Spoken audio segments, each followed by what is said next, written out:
I didn't put the mic on. Hey everyone, I'm Ben. And I'm Adam. And welcome to the SnatchyBuckles weekly update, your source for nerdy news from the past week, covering video games, movies, television, and more. It's the 25th of October, 2018. And the eve of Red Dead Redemption 2. It is the eve of it. We've got a lot of Red Dead Redemption 2 to cover tonight. All through the house. Not a mouse made a noise. But there's a lot of horses. A lot of clippity-clopping. So first of all, a little bit of housekeeping. I still don't have a graphic for it. That's the first order of housekeeping. You are a poor... I forgot the... I'm going to ban you. This is the third pilot of the show, first of all. Also, if you are watching this on youtube.com/SnatchyBuckles, thank you so much for watching it over there. Be sure to give us a subscribe, build our little viewership over there. That's awesome. If you listen to this via podcast, then that's also awesome. But you two guys could, because there's only two of them, like just two people in the world doing those two things. You could head on over to twitch.tv/SnatchyBuckles and give us a follow over there. It means that you can turn on notifications, find them when we're live. You can come and join the conversation, join the chat. See this being during recorded. the show. See the hiccups. Exactly. See everything going wrong, which I still, right now, I'm not editing any of this out when it goes to the other services, but it should all be fine.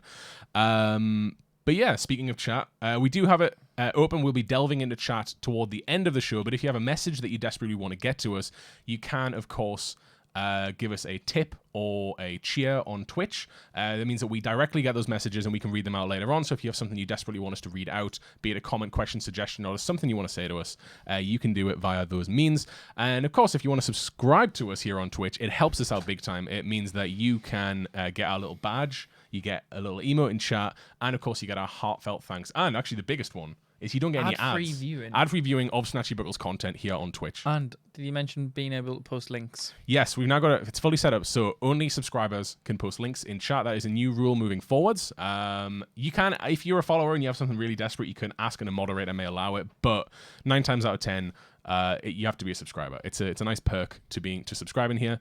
We did find out earlier on that it does mean it does break a few of our things. It breaks a few things because Pretzel that we use early on in the stream to play a bit of music for you guys. That got silenced. That got silenced a little bit because it posts links. Anyway, Pretzel. But yeah, if you're an Amazon Prime customer, you can, of course, subscribe for free. So if you're on YouTube or listening via podcast and you're thinking, I'm an Amazon Prime customer, but I don't do Twitch. I get free next day delivery. Exactly. You get that. You get your TV. You also are missing out on Twitch special stuff. You can get free games and free in-game loot every single month. So why not head on over to twitch.tv, make an account, come over to the SnatchyBuckles channel, and throw your subscription our way. It means you get to feel good about helping us out. We feel good about bringing you this content. Yes, exactly that. But yeah, so it's obviously subscriptions really help us moving forwards on Twitch and allow us to do bigger and better things here, like this show, the SnatchyBuckles weekly update. I think that's all the housekeeping. That's all housekeeping. I think we should just delve straight into SpongeBob kart races. No, not that. No, it's should we talk about the elephant in the room? We know exactly what's coming now. We know what's coming out at midnight, and we know what stuff we're going to be covering in the news today. So why don't we just mosey on Thanos? Yes, Thanos. Thanos is coming. Why don't we mosey on over to the video games? I don't know if the audio is going to work for this. There's a chance it's not. There's a good chance it's not. There's a very big chance. Use your imagination, and we're going to jump over to the gaming update.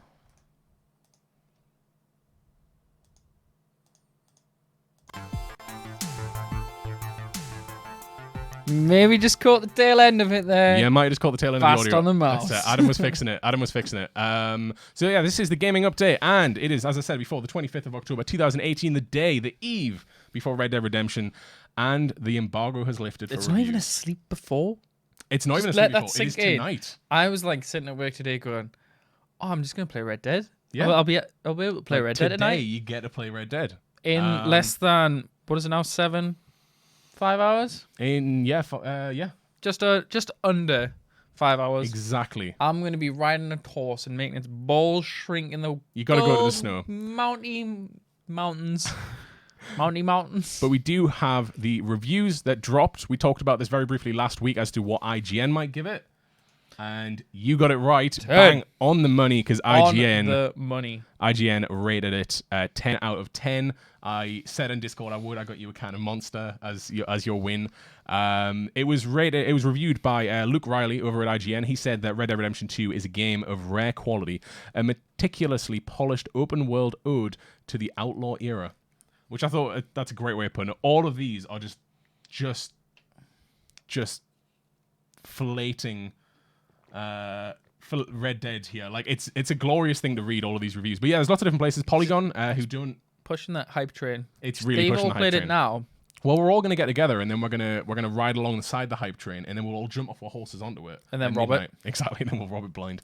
Polygon, who don't offer a overall like a score, they just kind of say Polygon recommended sort of thing. No, No, they don't give a numbered score. There's a few here. Kotaku don't either, but Chris Plaint over at Polygon said, after Red Dead Redemption 2 story concludes, a huge epilogue begins, and the game's already gargantuan map grows even larger. So that makes it sound like the bit that we know that the old map is probably going to be the epilogue, which is that. I think that sounds great. It means we get to focus to the new area.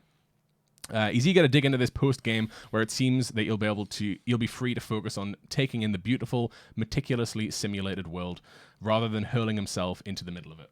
So that's you get to just experience it after in kind of post-game, which I think is great. And we know that the story itself is going to take a while to get through. My hope is the single-player aspect that everybody's rating so highly. Yeah.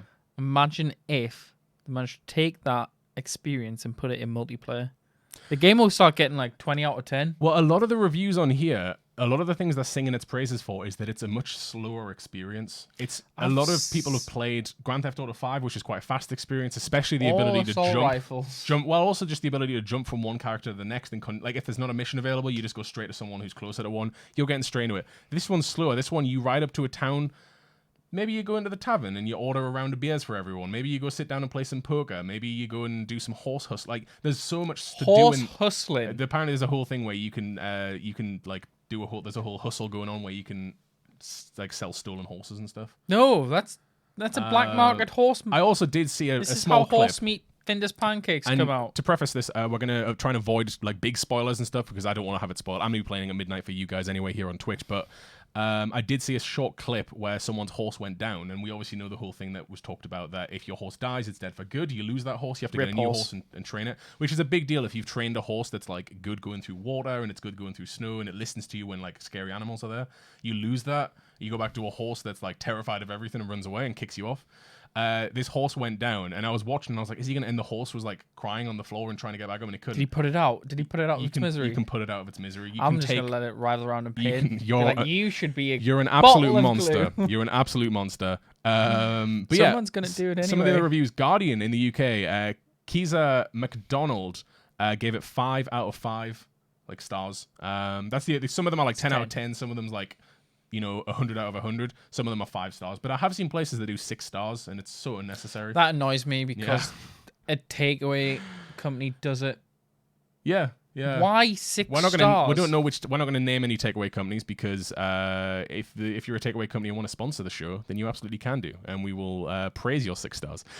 Jewel Shockers, Ryan Miltzer gave it 10 out of 10, saying Red Dead Redemption 2 may just signal the dawn of a new era for open world games, and it's an experience that I have no doubt players will be investing tens, if not hundreds of hours into its immense, deep world and completing its story full of action, suspense, and deeply investing character moments.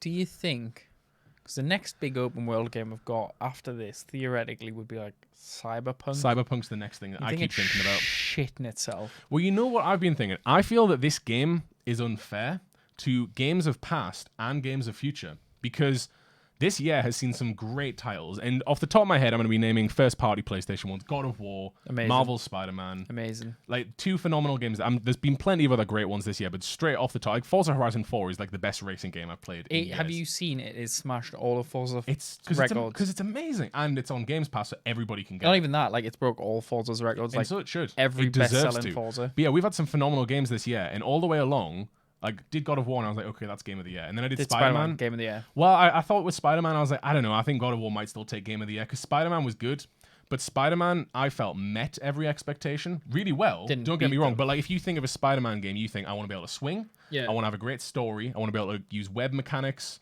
all this sort of stuff, and it did every one of those perfectly. But God of War broke every expectation because it did things that no games have done before. It was also the fact that it was one shot. That's it. It was a one-take game. The whole way, and the fact that it changed the franchise so much. Yeah. Everybody just expected this weird beat-em-up brawler. Exactly. So up to this point, I thought, okay, that's going to be Game of the Year. And there's a few other ones. And then this has come out, and you go, okay, so So Red Dead's game. Should we even bother having the Game Awards this year? Should we not just give it all to Rockstar? The Rockstar come up in their little horse and carriage. Yeah, that's how Jeff they're Keighley right around just throws the awards in. Yeah, doesn't do the piles them all ceremony. in. Instead of ceremony, it's just game trailers. He's just throwing awards. It's not even game trailers. It's just we're going to re-release the same trailers for Red Dead over again. That's all they're going to do. The Red Dead YouTube. It's going to be the Red Dead Video Game Awards. But yeah, and then also for games future, because obviously games take so long to develop. I mean, this has been in development for 7 years. So there's games that are in development now that, this is the point you're making. They'll be getting up and just going, themselves. right, see you later. Yeah, we can't complete our games because we're not going to be able, there's no point in releasing it. Two Worlds is shit in itself. But I feel Cyberpunk might be okay because, I mean, Witcher was leagues ahead of everything else at the time, and it feels like what we've seen of Cyberpunk, we already were speculating that it's a next-gen game anyway. It's a next-gen game. Let's not lie. It's next. The more and more rumors that are coming out with the whole next-gen thing, it's next-gen without a doubt. That, Last of Us 2, and Death Stranding is my two that's it. Confirmed. Yeah, next-gen. They are going to be my top 3 that's going to come out next-gen. The thing that gets it with those, so all of those, we're saying the next gen. All of those games excite me because they look like they're doing something different. I feel like Red Dead is the beginning of that. This is our first this feels like it could have been a next gen game. Just hold them. Just take a moment. Yeah. We'll all play Red Dead tonight. Yeah. And then just go, imagine what this is going to be like on PS5 and exactly Xbox right. 2. And I bet Rockstar's already planned this out. Of course they have. They've already got it running PC on the dev ones. Exactly, it will. The Sixth Access, Adrian Burrows gave it 10 out of 10, saying the hype being created for Red Dead Redemption 2 and the expectations of the passionate fan base made a part of me believe that Rockstar Games could never deliver on all of their many promises. They did, and then some. For the feeling of a realistic living world they've created, to the emotional bonds you build, Red Dead Redemption 2 is the video game experience of this generation. That's an exciting thing. That's an exciting thought more than anything else. But yeah, I'm going down these. We've got GameSpot, Kylie Plage. I'm going to be butchering everyone's names. They give it 9 out of 10, so it's a score lower. All of the ones I got down here that are lower ratings still sing their praises in the synopsis. Like, it's such a weird one. I think it's like they were like, I'm not giving it 10. I think it's nitpicks. Yeah. RDR2 succeeds as both a prequel to Red Dead Redemption and a story in its own right. And though it can take some patience, your effort is well worth it. A lot of the reviews that have given it lower down ratings that I've found have often been complaining about the fact of how slow it is and that it's not a game that you can just race into a gunfight. You have to go and prepare. That's not how it works in the Wild Exactly. West. You have to gather resources. You have to craft ammunition. You can only carry so many weapons. You have to leave your horse in a safe place. I saw the 20-second clip that came out. Was it yesterday or the day before? When it showed the weapon wheel. Yeah. Yeah. And like the guy getting on his horse. It looks good. It looks good, but it also looks like the weapons are actually like in GTA. You go around and you just amass all this ammo. Yeah, and you've got all these assault rifles, and the enemies are bullet sponges. They are very much. They take a very enemies. They take a few shots to put down. Yes, I've saw comments to say that one well placed shot in a man's chest will take him down. Yeah, I think that's it. With the thing is with GTA that I always forget, most of the enemies that you come across, the idea is that they're also wearing armor, like you are as a player.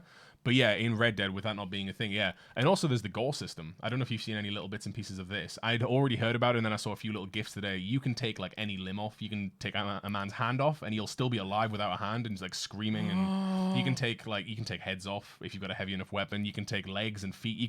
It's a full gore My system. other half has been ignored this whole weekend. I hope she's aware of that. I've warned her. I was I booted up the warning. PlayStation last night, and I was like, "You see that game there? You know how much you hate God of War and Spider-Man? Is your preload all done now as well? That's your new one. Yeah. Yeah, it's all done. Oh, it's good. Finished this morning at 6 a.m. Lovely. I've got a few other reviews here before we move on to other Red Dead news, because there is other Red Dead news today, not just the reviews. Metro in the UK gave it 9 out of 10, an incredible technical achievement and a hugely accomplished Western epic that, despite a few minor flaws, represents Rockstar Games' most engaging and ambitious work so far. Do you think every time Rockstar brings out a game, everybody goes, will they be able to do it? Yeah, exactly. Will they pull off everything? Will this be the shit crown in the jewel? Yep. Shit jewel in the crown? So far, it hasn't been. I mean, I think the only exception to that was I would say, and it was still a phenomenal game, was LA Noire, but that wasn't an in-house like a Rockstar. weird... It was made by a separate studio. Rockstar produced and helped develop and stuff. But yeah, I wonder if Rockstar will ever have that moment where they just collapse from glory. I don't know. There's only so far they can keep going, right? Although I guess that's why they wait so long between games, because then they've got the next generation of technology. Because this is completely off topic from RDR, okay. but I did see that the speculation with a very huge silo of salt is that Bully 2 is the next one. Yeah, that has been because they've been casting voice actors. That's for it. Young people and college professors. Now imagine Bully 2 with with the new engine. Old game now. It's a very closed off game. It is. It's got quite an open world. But imagine an open world that like RDR or GTA 5. Like a full city to explore. Full city. They should do Bully. I guess it wouldn't really. I was going to say they should do Bully, but do it at university, because then they can have separate campuses across that might the be city. what it is. But we don't know what it is. You don't have bullies in university. Yeah, you do. I guess. You've not been to uni. There'll be bullies. I've experienced the uni life through others, but no, I guess I've never heard of anyone getting bullied at university. I guess it must happen. It must happen out there. Of course it'll happen. And it sucks if it does, but yeah, I guess they could totally But it's do that. not a normal UK university. It's a college. That's true. Like a college and university in the States is mildly different to a university. Well, the first game here. was like a boarding school, wasn't it? Yeah, so they could very easily take it and put it in college. Yeah, and then have separate campuses. So that you can go across the whole city. Different fraternities. That all sounds good. That all sounds very, very good. But yeah, so right now, I don't know if you want to pull up the Metacritic or the OpenCritic. I link them both there because Metacritic splits it between PS4 and Xbox One, whereas OpenCritic's all one. Just so we can get an overall rating of how these reviews sit as it is right now. You can just do it. Let me just pop this. So right now, it is sat at 97%. Yeah, 97% is sat on OpenCritic. What's it sitting on Metacritic? I think PS4 is currently trending a little lower than Xbox. 97. 97. I think it might be 98 or 99 for Xbox One. But that's still very good. That is. There's nothing to complain about. And also the thing to remember, so a lot of people will look at this and go, oh, that means Xbox is better. All it means is that there are PlayStation exclusive reviewers, and there are, like, for example, DualShockers and Push Start. Digital Foundries are mainly... They've done both. I feel, if I remember correctly, I think they're more of a PS4 reviewer, because it was a big deal that they got the One X, because everybody was synonymous with them being like quite hard against Microsoft. Yeah. So when they went, here you go, here's my new console, take this, and they reviewed it fantastically. What are we looking at for the... Everybody would be surprised. Xbox One version. Xbox One is 99, I'm going to say. So the 98 or 99? Ooh, 98. It's only 1% different. It is pretty much the game is, I'd say the OpenCritic score is the best example of that. It gives a 97. But you gotta get it to people going, well, you can play true 4K on Xbox. Yeah. It's them. You can. It's the people that have got 4K TVs. That's the fanboy stuff. I don't think that affects the rating so much, because you're rating one or the other. You're not... when a lot of these critics are rating the Xbox version, I can't imagine their reviews are going, if I'd done this on PlayStation, it would have been... I think it'll be like the graphics are slightly crisper. Well, most of them aren't. 4K. Most of the reviews I've read aren't comparing. They're just they're just rating the game as is on that platform. Why does it get more? Maybe there's just more Xbox reviewers, or there's less Xbox reviewers, so there's a smaller pool to get an average. But that's usually how it is. A lot of people see those and go, "Oh, that means one's better than the other." All it means is that some of the Xbox magazines gave it a higher rating than some of the PlayStation magazines. I guess you've got to look at it like mean score. Yeah, exactly. But there is other Red Dead Redemption 2 news. It's been cancelled. Yeah, it's not coming out anymore. They announced, was this yesterday? I feel it was either yesterday or the day before, because it caught my attention. Has it got it on the article? No, they don't say what date it was. This is on the Rockstar Newswire. 23rd. The 23rd. Okay, so 2 days ago. Rockstar announced a companion app is going to be coming with Red Dead Redemption 2 available for Android and iOS. I don't know if you want to drag this over, actually, because it's got some cool images showing it in action. It is going to be it's going to allow you to connect directly to your Xbox One and PlayStation 4. We've had companion apps before. Some of them have worked better than others. Do you feel like we went through the phase where when PS4 and Xbox One come out, everybody was like, there'll be companion apps. Yeah. Division was a big one where it was like, you'll be able to control this drone. You'll be the 5th person in the team. And they had a companion app. Died.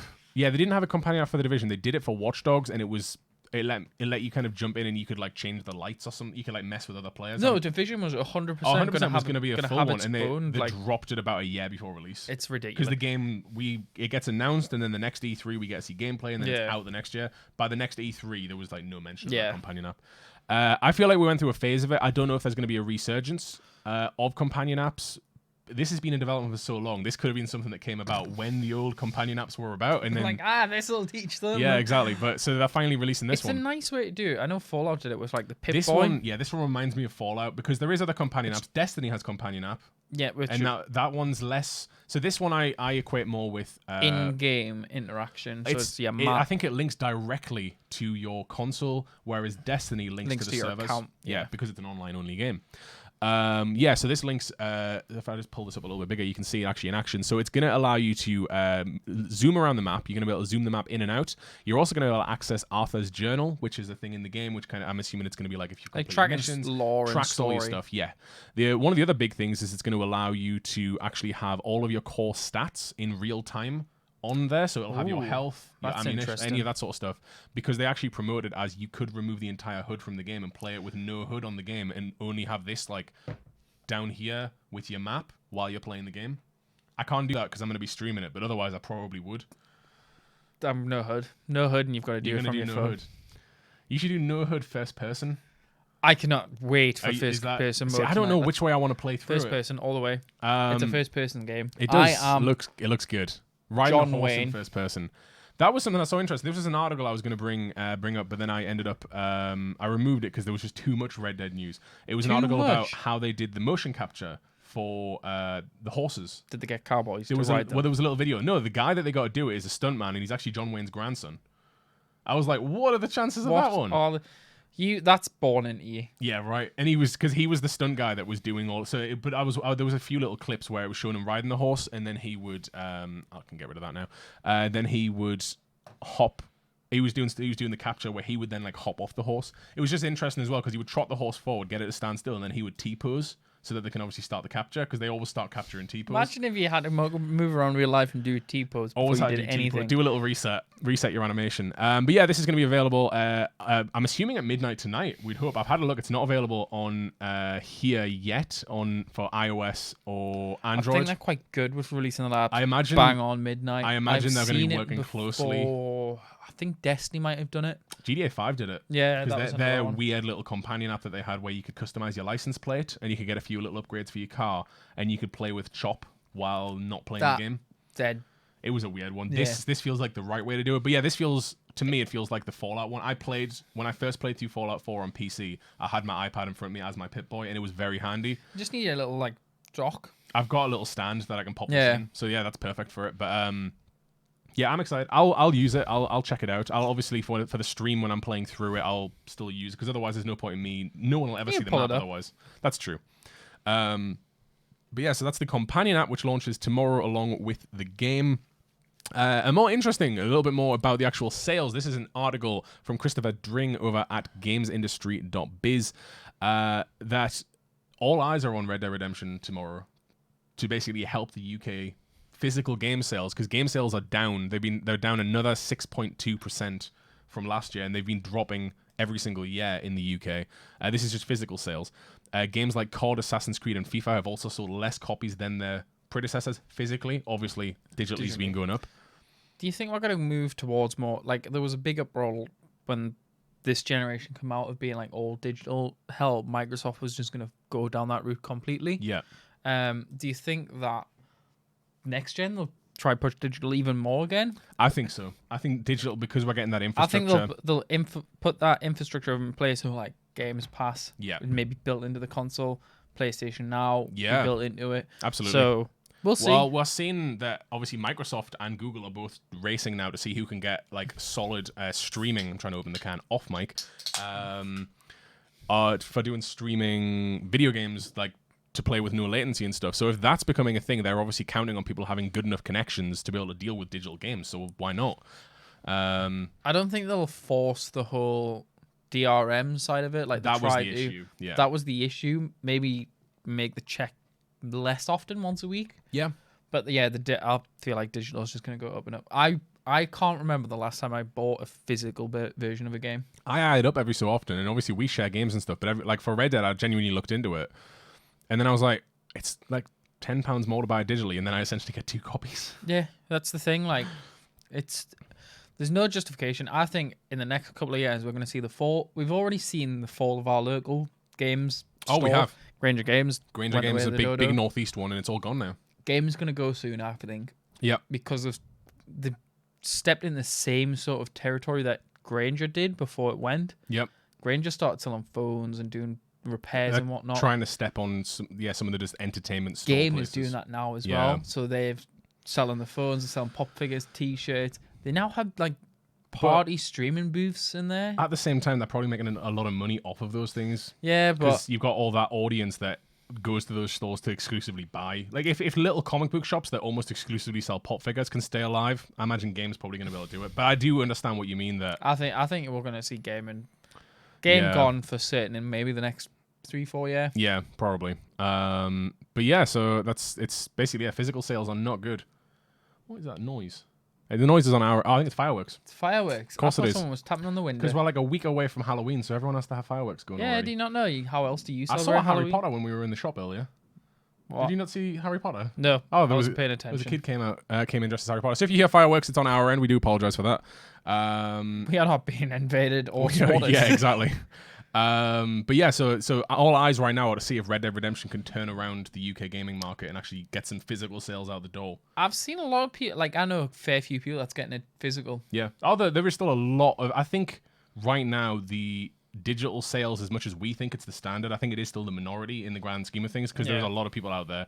Look at Christmas. Parents aren't going to be buying digital copies of all the games for the kids. They're going to go to the shop and pick up the physical. They might just get them PSN vouchers now. That's very true. That is becoming a much bigger thing. There's in this store that you were just talking about, Game in the UK, they have entire walls that is just the codes, everywhere. But yeah, I think this is actually the last bit of Red Dead Redemption news before we can get on to some more gaming. Because are you going to feel okay? After today, you can't talk about like the hype of Red Dead coming up. But I can talk about the hype of Red Dead Online coming up. But the last article is from VG247. Red Dead Redemption 2 has revealed, or Rockstar have revealed, what the day one update patch size is going to be. You added this one this morning, I think. Yes. 3.3 gig on PS4 and 3.2 on Xbox One. Yes, it's not much difference in there. Not it's pretty too much bad. The same. Maybe 10-minute download. If you've got a good enough connection, it shouldn't take you too long. I'm hoping it won't delay the stream too much. I'll be live streaming it. I think, if I remember correctly, digitally automatically applies that update. So you think it might already go and get it? I think it already has it on digital. My PlayStation's unplugged right now because it was ready to get set up for the stream. I think when it does it when you preload it. Oh no! Apparently the preload is separate. Like the preload doesn't include the day one. We'll see. It does sometimes, I think, but it depends when the preload goes up. I think when we did this preload went up last Friday, and the day one patch wasn't finalized until like yesterday. We'll see. We'll see how it goes. I think Destiny for us they downloaded the preload as well. Yeah. Well, the day one patch. The day one title update includes a range of across-the-board improvements and bug fixes for optimal performance, said a Rockstar spokesperson. We strongly recommend you make sure that you have downloaded the title update before launching the game to ensure the best possible gameplay experience. Otherwise, all characters will do the T-pose when you meet them. Yeah, exactly. But yeah, so that is the Red Dead Redemption news. Another interesting one, this isn't Red Dead related, is that the developers behind Alien Isolation are working on a new first-person title. Which is exciting. It's an exciting thought. Do you think it's going to go horror? Do you think they're going to keep in their horror roots? I mean, I hope so. They are. This is a Creative Assembly, which I believe they're a UK development studio. They are also known for making the Total War games. They created the... I didn't realize Alien Isolation came out in like 2014. No, I didn't realize it was on PS3, Xbox 360. It was a 360 game originally, yeah. It's aged very, very well.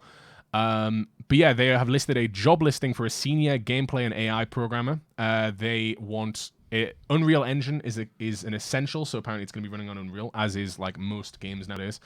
But they also have it listed they want games as a service is a desirable skill, so it feels like it's going to go down that route. So is it going to be an online game? Networking was mentioned during the job listing a lot. So it might be an online game. It might not be the horror route. It may not be the horror first It could be a first-person Total War online game. For all we know. No. That could be the route they go. But yeah, I just thought it was interesting. Shooter. Wait, are you just going to throw spears? But the actual team that's making it is because obviously studios like Creative Assembly and lots of other development studios have multiple teams that are working on different projects at any one time. That's how they can have multiple games coming out at once. So this is the actual team that this is the on actual Alien team. Isolation. Back in 2014, yeah. I don't know what they've been working on in between. Yeah, maybe they could genuinely be this, because games do take a long time to make. But yeah, I just thought that was interesting that we're getting that. But yeah, I did not realize how old it was. Speaking of old games, a mod that's been 7 years in the making. 7 years. Is this going to be the Oblivion? Which was made for Fallout New Vegas. You can probably actually just get rid of audio on it. We'll just, I don't think it needs the audio. We will do. We'll go little. We'll go little for this one. It's basically they've done a mod called New California, and it adds an entire new 20 to 30 hour campaign. All new characters, all new location. It's set in California rather than Vegas. Yeah. Yeah. And it is a prequel to the events of New Vegas, and it actually sets up New Vegas. They are hardcore fans making this. They are writing it into the Fallout lore. Do you think Bethesda will then take it on and go, right, this is canon? I'm honestly surprised that they didn't come out and be like, I'm surprised they haven't DNA'd it. Like, they must have got some for. Maybe it's because it's such an old game they're releasing it for. Maybe if they did it for Fallout 4, they would be like, nah. Even still, like, I thought they might have wanted to protect their IP and not had anybody work on it. I know it's a mod. It is a mod, and Bethesda do support mods.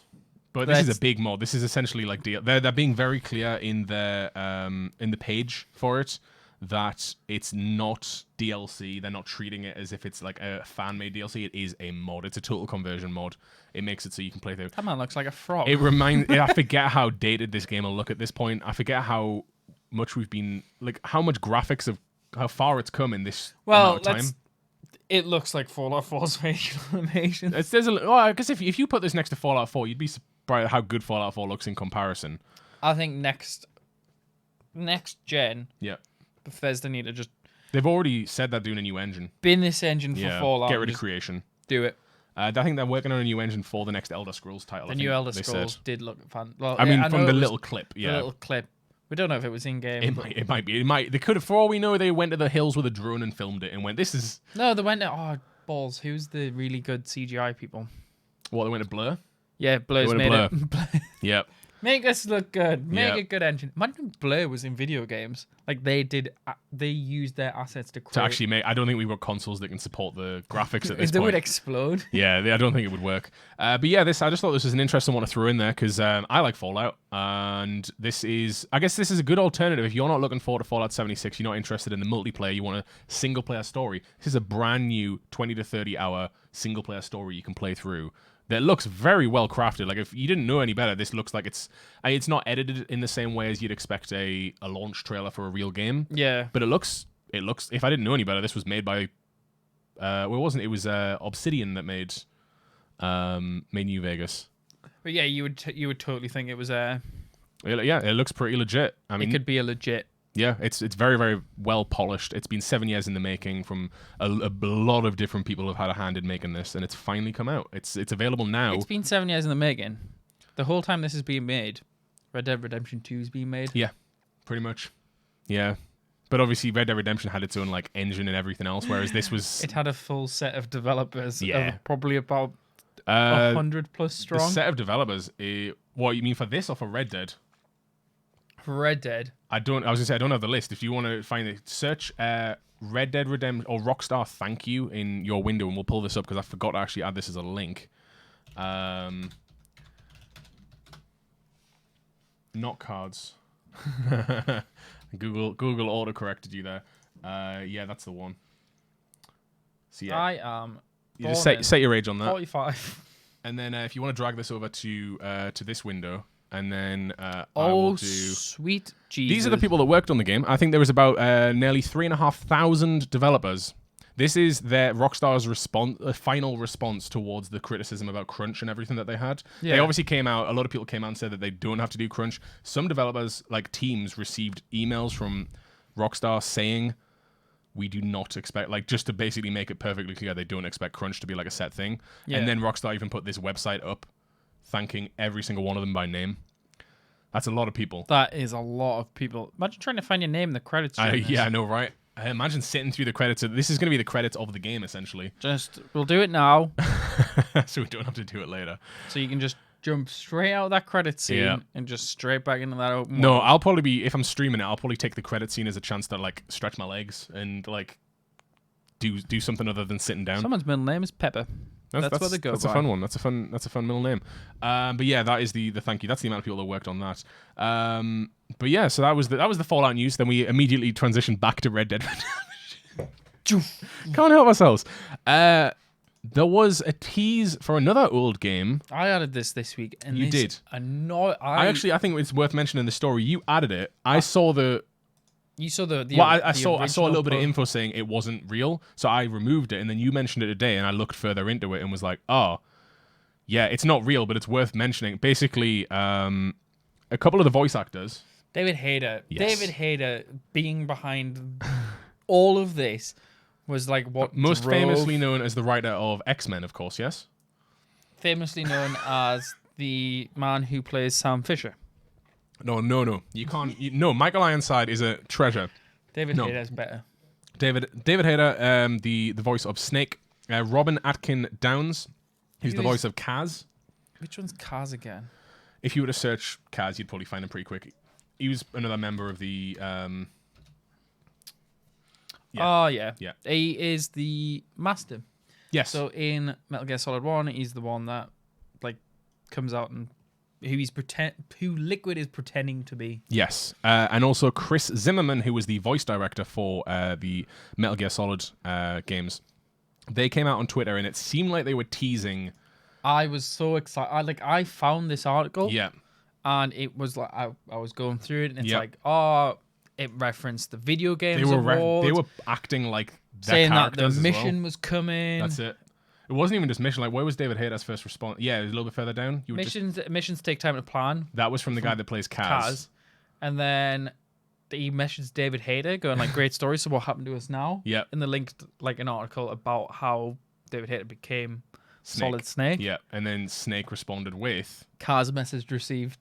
That was snake it. With emoji. such a they're almost responding in character to each other about this, and it went back and forth a little while, and it seemed. Then the guy that voices Kaz retweeted and quoted the Games Award tweet asking like world premieres at this Game Awards, being like, "What's your dream announcements?" And he was like, "Oh, maybe the people that my tweet mates could add to this," and I was like, "This would be perfect." Like. The perfect opportunity. PSX is no longer there. They just showed it at Game Awards. Yeah. And people would lose their mind. They would.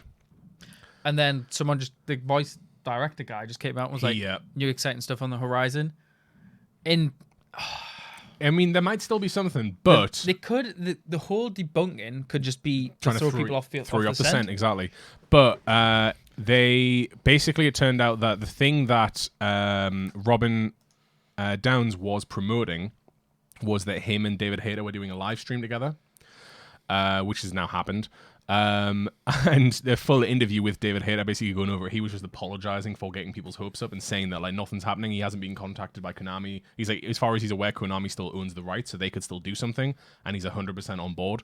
I actually copied this little snippet from his response saying that he doesn't know how much experience Robin has tweeting the Metal Gear community, but I have quite a bit. And when he sent me that first message, I was like, oh no, they're going to explode. So I do apologize about any misconceptions about new game and whatnot. That was his response to that. So yeah, I think maybe this Robin guy didn't realize what like hornet's nest he was poking. Hornet's nest. He essentially woke the hive mind. Yeah, right. Whereas obviously David Hayter's smarter than to do. I was like, right, this is getting streamed. We'll just do the Buckle stream. I'll do it in nice 3D crisp graphics. We'll see what Snake's face look when he's young. Yep. Psycho Madness will be nice, and then you dash my hopes. I did dash your hope, but there's still hope. I mean, we'll see. We'll see what comes. It'll be a nice surprise because the fact that it's been 20 years. Mentioned the Game Awards and. That was another point. Like, this is the 20-year anniversary. It was last week, I think, we hit 20 years. October the 21st in North America is when it came out. So, fingers crossed, Game Awards is now a month and a bit away. It is. Who knows? If even that. No, when is Game Awards? Can we get that? Can we get that December. checked? Stat. Is it not November? It is December 6th. Yes, okay, fair enough. Yeah. So... Fingers crossed. So it is just a month and a little bit away. Fingers crossed that we get that. Another interesting, more less like official announcement and more that it came from, I guess, a conversation, is Microsoft CEO Satya Nadella. You added this one earlier. Basically during a earnings call that they do every quarter, basically. Yeah, the quarter earning call. Where we find out 90% of gaming Yeah, news. so basically there was a Microsoft earnings call that happened yesterday on the 24th of October. They one of the first things that they said that they've seen 44% growth in their gaming revenue from Microsoft. So that's pretty good. Xbox is obviously having a little bit of a comeback right now. I think Games Pass is helping that massively. It's making me turn it on all the time. Like, Games Pass is great. But the big news from Games Pass is that It's coming to PC. it is. Which I am now more likely to get and use, because obviously at the moment you can only use it for like Play Anywhere titles. It's literally the only titles that you can really use it for right now are titles like Forza Horizon 4, State of Decay 2, and Sea of Thieves. There's a couple of other like Recall, but it's pretty much the first party titles that are on both. They've linked them. But I think this has opportunity to just fight Steam a little bit. I think it could. You pay $7.99 and you get 200 plus titles. That's it. It's £7.99 in the UK, $9.99 in the US. You get 236 games in total, because I subtracted those 3 that I mentioned. Every single time a first party title comes out, it's there on release. So we're already expecting Crackdown, which is apparently still listed right now. I looked this up earlier. It's still listed for February to March 2019, but we've heard not a peep out of them. There's no way that's coming out next year. Was it in E3 this year? I feel like I saw gameplay come from it, but I don't think it was on the press conference. I think it was on the show floor. Right. So it might be. Maybe maybe it's not as good as they were hoping, and they're trying to just push it out. Coming. I think it's going down the Duke Nukem route, and we'll never hear from it for 5 years. We'll never hear for it for 15 years, and then they'll randomly just pull it out of their pocket. Maybe it's going to be a launch title for the next Xbox. I could see it. They wanted a lot of ambitious stuff. It was far too ambitious, because that was the early days of the Xbox One when it first kind of got announced, because they were talking about all of the procedural damage and physics, cloud-based. That was what it was. Physics it was damage. All going to be cloud-based. It was all going to be processed off your Xbox, so you didn't need that power. And then the next E3, we heard nothing about it, and they really dumped all the cloud stuff. Tech demos. Yep, none of that happened. The closest thing we've got to that is literally like drivatars in Forza. But yeah, no, there's a lot of titles on Games Pass, and they add them quite regularly. I just messaged you the other day because I thought it was quite interesting that they added new Halloween ones. So they added like 3 or 4 new games that are horror oriented, and they just dropped them on a Games Pass ready for Halloween, which I thought was great. Like, that's a cool way to do it. Usually it's just every month, although there is games that are added there as they come out as well, like Forza Horizon 4, and then it turned out Sinner, which is a game we talked about last week, that was added on when it came out. Like, literally the day it came out, it was available on Games Pass, so that's one to check out at some point. Definitely. But yeah, no, that's really cool if it's going to come to PC. I wonder in what form it'll be, if they'll be entirely different games, or if they'll try to see if they can get like matching. They'll try to get games that are on PC and Xbox and put them both in there. Possible. I think it'll be pretty much the whole library. Not everything that's on there is on PC is the only downside. But like what? I don't know. I feel like there's got to be some, right? Nah. Actually, no, now that I'm saying out loud, yeah, everything will be on PC, won't it? Most stuff will be on PC. If okay, not, they'll be able to emulate it because it's a PC architecture. Yeah, so it is. What's going to stop them doing it? Yeah. No, absolutely then, yeah. I think the only things that you'd miss out on this, actually, now I'm thinking about it, is you wouldn't get access, at least probably 100 of those 233 titles are Xbox 360 games. So they a lot of, not all, but there is a lot of 360 and Xbox games that you can play through Games Pass, which is another reason I love it. Yeah, they might limit it. Or they might come out and put them in. Figure out a way to emulate them on PC. I mean, if they can emulate them on Xbox One, there's no reason why not. They can get a mobile to stream Xbox One X content. There's nothing stopping them. That's very true. Doing they'll be able to work it out. But no, that's great that it's coming to PC. I hope that they're talking about it coming to PC in this way, and then this wasn't actually a reference to the streaming service that they're working on right now. Hopefully. Because that could be a way to turn around and the CEO could be saying, "Oh, it's coming to PC, but it's going to be streaming. It's not the same thing." But that's something to look forward to. I do like Games Pass. I recommend it to anyone that's got an Xbox. If you it's just collecting dust, turn it on, grab Games Pass. There's a lot of great games to go and play on there. It's worth just kind of sitting down and enjoying it. And the Xbox UI and everything's probably changed a lot since you last turned it on. I know it will have done for you. The only time you experience it is when we play stuff for stream. Yeah, pretty much. I turn mine on probably about 3 or 4 times a week just to sit and play some Forza or any of the other games I've got on there. Fancy avatar. Is that what you do? I never even touched it now. I set it up and I've never touched it since. But yeah, so that was from that. What have we got next? This is a little one. I wasn't sure if I was going to skip over it or not. Because we don't really cover anything Fortnite related here on SnatchyBuckles. We obviously dabble. Like a lot of people on Twitch do like Fortnite, and you play some Fortnite. I have played some Fortnite. I don't think I'm going to be touching it for a long time now that Red Dead's here. Yep. But basically, it was just they did a kind of their October update, and it detailed that the free-to-play portion of the game, or the upcoming free-to-play portion of the game, the Save the World, has been pushed back. It was expected to be released by the end of the year. They've basically just said it's going to be coming 2019 because there's things they want to do and change and rework with it. Yeah, they're going to rework it and make a few changes. Playing and Save the World myself a little bit. Like they say, an all new hero system's being implemented. Yes, hero system's a bit shit. So that's something that you think will help. Yeah, so the hero system works by you get heroes and then you've got to like put XP into the hero to level them up. That's the thing that put me on. I started playing to Save the World. It's like it felt very grindy. Have you played Warframe much? No. Warframe, you have to like use your item to level it up. Okay. It's similar sort of mechanic here. Like you have to plow resources and shit into like a hero, but you get literally hundreds thrown at you. Right. So it's then picking like the best one. It's a little bit shit if I'm honest. Okay. So they're reworking it. If you fuck up, you've kind of like wasted a lot of progress. Right. So I think they're going to change like maybe that. Maybe the research tree if it's a bit shit as well. It's good. I always appreciate a developer that listens to the community. I feel like Fortnite is a good one for that. Fortnite is definitely one of the ones. They put something out and it doesn't work and they go, okay, we're taking it away again. I have seen them drop a patch and a new item in a game and within 4 hours the broken item's removed. Yeah, because they can't predict what's actually going to work once it's live.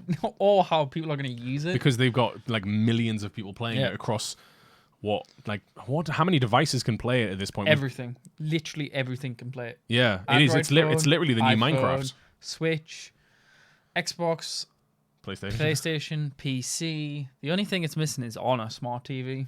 And I give it a year before it's on like Apple TV. Well, maybe not because Apple TV have dropped all of their gaming side of things. Oh, maybe not then. I think that was a news release. Maybe not last week, the week before. They silently got rid of it. Apparently, if you open the gaming side of it now, it pops up and says anyone that's bought anything between this date and this date can get a refund because apparently they just weren't making any money on it. So maybe not that, but I get what it is on. Yeah, everything. It's everything that you would expect to want to play Fallout on. Yeah, Fortnite. It's on. Yeah, they're also going to overhaul the UI. They actually had some images in the article that it looked quite good. Like completely overhaul the UI. I don't know if that's the image. That's the picture. Yeah. If you want to open this, you could also pop it over there. Yeah. See if we can find it. I think this is some of the front end improvements. Because this looks different than when I last played it. Just like the little the menu down the side and stuff. I think there's a few more further down. Yeah, because at the moment you tab this bar at the top is how you tab through, and there's nothing else down this side. Right, so they've kind of moved it around a bit. Yeah, spread it out. Like this is your main hero, but it's hopefully. Yeah. But yeah, and then the rest of it was just they've got the Fortnite, the Fortnitemares skins. Yeah, which it all comes with Save the World. So, but yeah, so that was a little bit of Fortnite news. Like I said, we don't really cover Fortnite on the channel because I think there's far better streamers that you can go watch if you want your Fortnite fix. You will see us butcher the game in exactly right. many more ways than possible. I don't know, maybe one day we'll do a play. I don't know. It won't be good. It won't be good at all. Next up we got a trailer to check out. I haven't watched this yet. Is it a trailer? I know a little bit about it. It is actually a full trailer. This one is a trailer. This bit? We'll do trailer and then we'll did I miss that? What did I miss? Oh, yes. Okay, this one I found. Did I find this? Yeah, I found this today. This is an interesting one. So last week we covered a little bit about the PlayStation. Was it last week or the week before? The PlayStation name change that's going to be an option. A couple of weeks. Yeah, so it's now being rolled out in the preview program, and the worry that we had previously, we talked about the fact that we eventually came to the conclusion. Basically, there was a rumor that these only going to be X number of games that's actually after a certain date that's going to fully support it, which is fine. But the issue would be that you might lose something. Something might not link up. We came to the conclusion that it would be leaderboards. Well, someone's taken some screenshots and stuff of the warning messages you get, and it details a little bit more what you actually might miss out, what you might lose. So I've kind of got a copy here. I'm going to read this because it's an official one, and I think it's important to anyone out there that's got a PlayStation device that might think about changing their names. So you may lose access to content, including paid-for content that you have acquired for your games, including content like add-ons or virtual currency. You may lose your progress within games, including game save data, leaderboard data, and progress toward trophies. So we mentioned the leaderboards, but apparently if any game save data is stored on servers for any games, it's gone. I'm wondering if they're putting this in as it's like don't microwave your phone. Like it's a warning to don't cover put their your backs. dog in the microwave. Exactly. It's these warnings you see. Well, you do. You'll get a new bit of technology, and it'll be like, don't submerge it in a bucket of water, and it's like, who did this to make them write this here? The fact that you see a warning and you know fine well it's been done, and that's why it's there. Exactly. So this is to cover the back. I'll preface this by saying 95 to 99% of people will never experience any issues, I imagine, but there will be a small minority. It'll be that 1% where it'll mess up everything that's been set up. I think a lot of the games, I've been trying to think of games where their stuff is all stored online where it could get messed up, but every one I think of is a game that I know for a fact will be updated, even if it's an older one like Division 1. That'll all be updated. You know that obviously everything to do with Fortnite is all linked to your Epic account. That's all going to be fine. And if not, it would have been fixed. Destiny, all online, account. But they'll fix that as well. Like all of that is online, and the only issue will be that it can't find using your new username. It won't be able to find your old progress. But all the big ones will be fixed because they're big games. I can't think of any little games that you might lose. It'll be this odd indie game that only one guy plays every fortnight, and that'll be it, and you'll kick off. Well, I imagine it'll probably be stuff like the leaderboards in Sprunky. Trackmania is still a reasonably big enough game, though. I mean, it's a Ubisoft title. It was a free title as well, I think. Yeah, I feel like they'll update that. But stuff like Spelunky or like Race the Sun, like those leaderboards, I think is where you're going to get issues. And because they're weekly anyway, it doesn't really matter. No. But yeah, I'll continue down this because it is important stuff. Parts of your games and applications may not function correctly, both online and offline. Your previous online IDs may remain visible to you and other players in some places. That's similar to Steam. Steam, you can see your previous name changes. Well, your name change on Steam isn't actually your username. It's just it's a public name because you can change it to whatever. But if you go to your profile via like the web browser, it's always whatever your first name was. Yeah, because I remember changing my name to Sven. Yes, yeah, but to find you, it was still going the other way. I've noticed it's because some games take your name from different places. For example, for a while, I'd set my first name and last name as SnatchyBuckles so that when we're playing on stream, it wasn't announcing my full name. At this point, I don't care. Once we get a bit more professional, maybe I'll actually introduce myself. Dog gets kicked in. Exactly. But no, I played a little bit of Save the World maybe a week or two ago, and in game it said like blah blah blah SnatchyBuckles, and I was like, where did you get that name from? I was like, oh, I must take it from your real name on PlayStation. I'm like, why not just take my actual username? Like, I didn't. That was actually why when I went and changed it to my actual like just my initial. I changed it after that. When I threw you went on and went, oh, you've changed your name. But yeah, that's just my real name. I thought it was weird that Fortnite uses your real name, but it's only on you. Any other player sees your gamer tag. Right. So it's an interesting one with that. The first change is free for all users. Which they came out and said. They already said that, yeah. Second change will be charged at €9.99 or £7.99, but PlayStation Plus subscribers get a 50% discount. Yep. If your previous online ID, this one's interesting. If your previous online ID violates any of the current terms of service, you will not be able to revert back to your previous online ID. I think that's interesting because what if you've got a username that didn't used to break the terms of service, but now it does? Because obviously terms of service gets updated at least a few times a year. Usually whenever a big patch comes out, they do a little push to the terms of service. Nobody reads it. Exactly, no one reads it, but you could now be breaking the rules, but obviously no one's going to report you if it's nothing major. I've had this with World of Warcraft years ago. I had a name that I had for a long, long time, and then I transferred the character to another server, and it made me change my name. It let me take the name in the first place. Admittedly, the name was Bumcrust. And when I transferred to another server, it went, no, that's a name against the rules. And I'm like, so you've changed your policy since I first set that name all those years ago. Yeah. So that's interesting. What's going to happen if you can't? Are they going to give you another free change, or are they going to try to charge you? If I remember correctly, how Xbox does it, I think you get another free change. If you're not able to change your it back. name can't be set to that, you then have to set a new name. I wonder if it reserves names as well. The 360 route where people would be like, report us so I can get a free name change because kids didn't want to pay £8. I wonder if it'll reserve names. Like, if you change your name and then decide you want to change back, but someone else has come along and claimed it, is that you stuck? Yeah, I guess so. You're gone? Oh, maybe they'll have a 30-day window or something. If your previous online... Oh, no, that's the one I just read. You can revert to your previous online ID once per account during the preview period. Sub-accounts cannot utilize the change online ID feature. I've never dabbled with sub-accounts, but I assume it's if you're got parent-child accounts. Parent-child accounts. After you change your online ID, it may take a few hours for some services and applications to reflect the new ID. That's fine. That's normal. That's like changing an avatar on like Netflix, and it takes a while to update. But yeah, no, I just thought it was interesting. But yeah, all of the big games I think will probably We'll be safe. Like, you're not going to Hopefully. lose you. I'm hoping. I think anything that's going to go wrong will go wrong in this next month or so during the preview, and we'll probably hear about it. And we'll report it to you as and when it happens every week. Now we've got a trailer. This is what I got ahead of myself. You jumped. I did. You're eager. So yeah, I don't think this is only a little one, but I thought you would be excited to see this because if you haven't seen it, so we can have some audio for this one. It is a Hitman 2 trailer. Do you not have no audio? No, that shouldn't affect it. Should it not? The website itself will be muted. This is why we're pilot. This is why it's a pilot episode. So just go back to the beginning. There we go. I've got to have your teaser for your trailer. Can't wait. I cannot wait. 3 weeks. Is it 3 weeks? That could be when RDR2 Online comes out, though. It could. Look at that tree. So these are the different locations in the game. We've all got barcodes on the back of our heads. Who's that voice in it? I think it's supposed to be Agent 47, but it sounds a little weird. Sounds a little bit like Most Andy people Serkis. just never notice. I can get that. Maybe he's mocap. Yeah. Andy Serkis mocaps everybody. He's mocapping me and you right now. With all the What hype it's around like to have Hitman, everything taken from you. I wonder if they'll ever reboot the movie. They tried it twice, which I think is the worst part of it. Like they've done two separate movies that don't connect.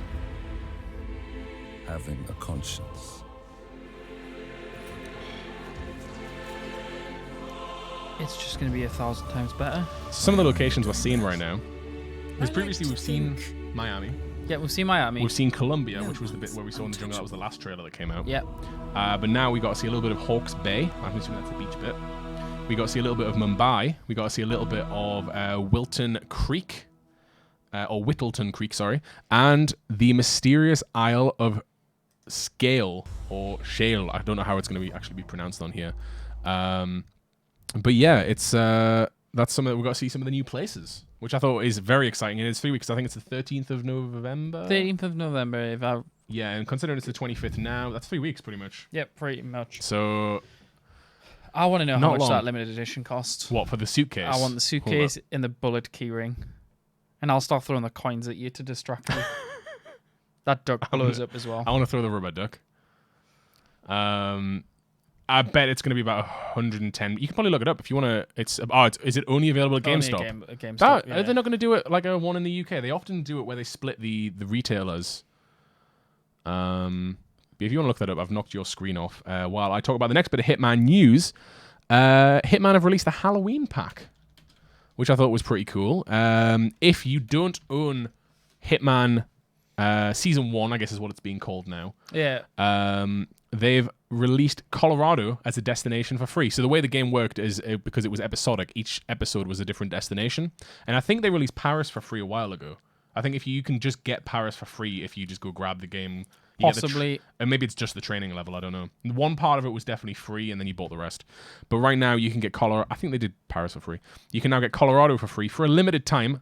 This went up on, I think, just the tail end of last week. I imagine it's going to be available till after Halloween. So go grab it this week if you don't already own Hitman. It's available on PC, Xbox One, and PlayStation 4. It's going to contain the entirety of Colorado, so the Freedom Fighter mission, which we both hate, but it's there. It's there to play. The worst mission in the whole game. It is the worst one to showcase the game, right? Like that wouldn't be the first one I'd want to play. It takes forever to get it, find the route in it as well. Yeah. It's quite a difficult level to just jump straight into. It really is. I didn't like it. And I play Silent Assassin and I hated doing that one. You can... But it's also got all the escalations you can do there. The escalations are a lot better. And then they've also added 10 featured contracts which are themed around Halloween. So obviously one big one of that is they're going to make you dress up as the Scarecrow and go kill people. Apparently all of them are very Halloween themed. For anyone that doesn't know what featured contracts are, contracts in the game allow you to... basically create your own content. So you could go into the level, you go kill someone, and then you upload it, and other people can go kill that same target. They've made specific ones which are featured. And they're going to give you loot for it. I don't know actually if there's going to be loot. I thought there was, but I don't know if there is. I think it's just for the sake of playing it. But it's free. If you're already in the game, you got to go play the featured contracts. If you don't, you got to do this.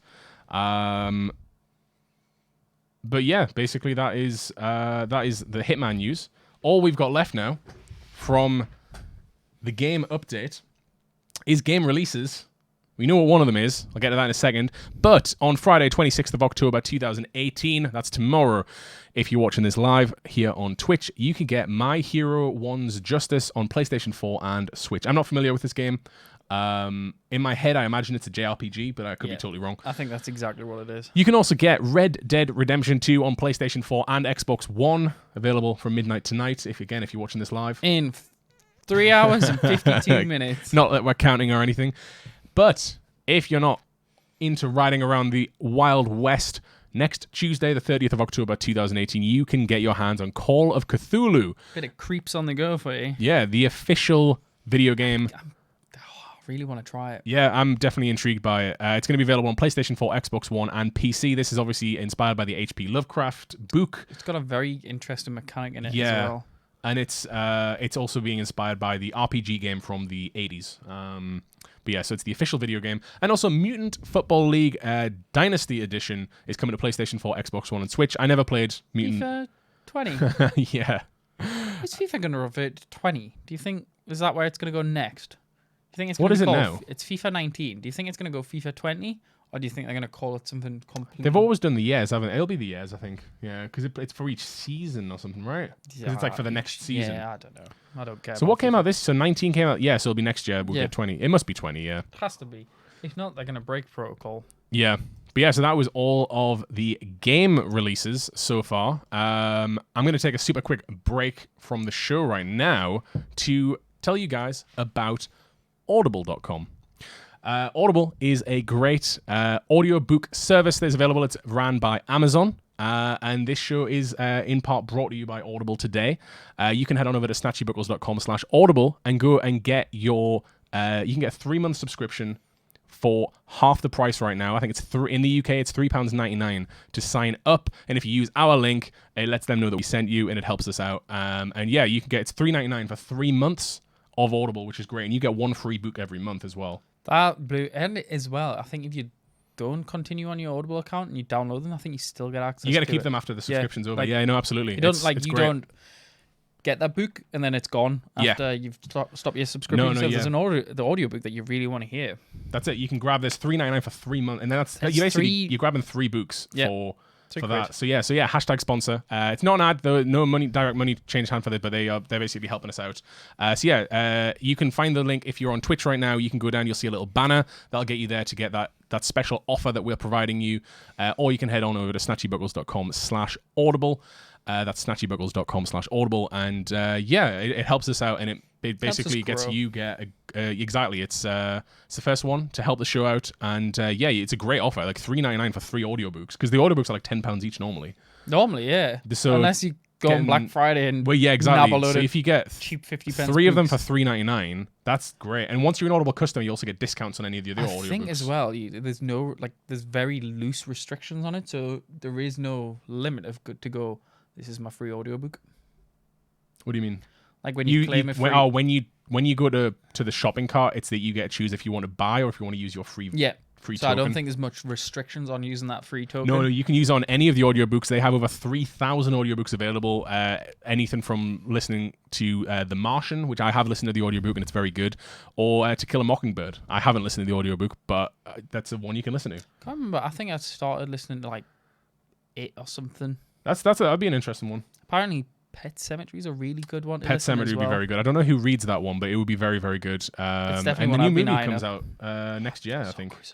It'll be good. I'm waiting to see. We've seen the first trailer. I'm intrigued to see if it's going to be as good as the original movie because I love the first Pet Sematary. But no, I'm intrigued. But yeah, so that's Audible again. SnatchyBuckles.com/audible, or if you're on Twitch right now, just head on down and click that link. And like I say, you get a big old 50% off discount. Big discount.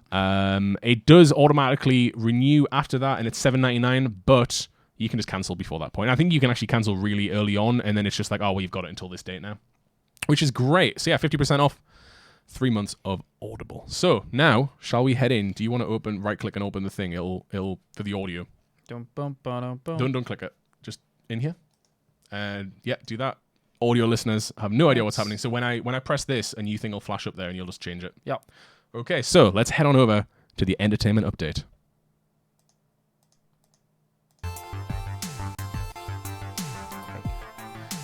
Getting there. Okay. In the movie section. We are into the movie. Well, movie and television. That's I was called the movie update for a while when I was doing it, and now that's why the graphic looks really squished because I had to quickly replay it so it said entertainment because we cover all sorts. The first one you were talking about It and Pet Sematary. So horrors. Halloween, which we mentioned was coming out last week, has broken box office records for slasher movies, which is a big deal for a. It looks amazing. It looks very, very good. I haven't seen well. it. It's available everywhere now, so you can go see it. Its opening weekend, this past weekend, was $77.5 million in the US. The previous franchise record was $26 million, which was the reboot they did in 2007. It was directed by Rob Zombie. And in total, that film made $58.2 million across its entire run. So this one has made more than that in its opening weekend. That's insane. It made $14.3 million internationally. It's always a smaller market because it just is. And by internationally, it's pretty much just Europe because a lot of these films don't come out for a lot longer in kind of the Asian market and things like that. But when they do, Asia just depends on runs what with film them it as is. well. Yeah, Like, it depends what film. But some Asia of they get has Marvel changed some wild sleepers into hits. Oh, big time. I mean, the Warcraft movie made a lot of The money. Warcraft movie, Resident Evil's always Yep. big over there. There was something else that I saw that just complete it was a flop. They year. make a And they big bank over there. Yeah. But yeah, in total, so it's made $91.8 million in its opening weekend in total. It has beaten the previous kind of king of slasher as far as money goes anyway, which was Scream 2, which I believe was back in 1998.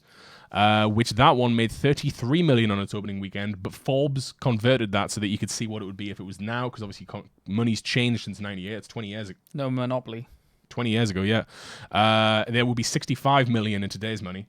But still, so it's made, $91.8 million compared to 65. So it's toppled as far as slasher films go. And it's also the second best R-rated horror. This gets very specific when you're talking about records like this. The second best R-rated horror opening weekend. Previously, the number one was set last year by It. Which was a given. Everybody was raving. Everyone about wanted to go see it. And I think Halloween's doing it again. I think Halloween's doing very well. I think we are having a resurgence of the R-rated movies. I mean, Deadpool did it for the comic book movies and showed that R-rated films can make a lot of money. I saw from this Halloween news that you mentioned it briefly and then I had to look it up myself that LeBron James, Yep. of all people that I would never put to a horror movie franchise, He's wants getting into to do producing. Friday the 13th. Wants to But reboot it. a bit more reading in. He already owns a production company. Yeah, he's worked on things in the past. Which I was like, right, I would have never guessed that LeBron James had a... Are you looking up his production company? Yeah. Well, what have they done in the past? It was something quite big as well. Let's have a look. Spring Hill. So they've done television and stuff. Oh, hold up. Go down.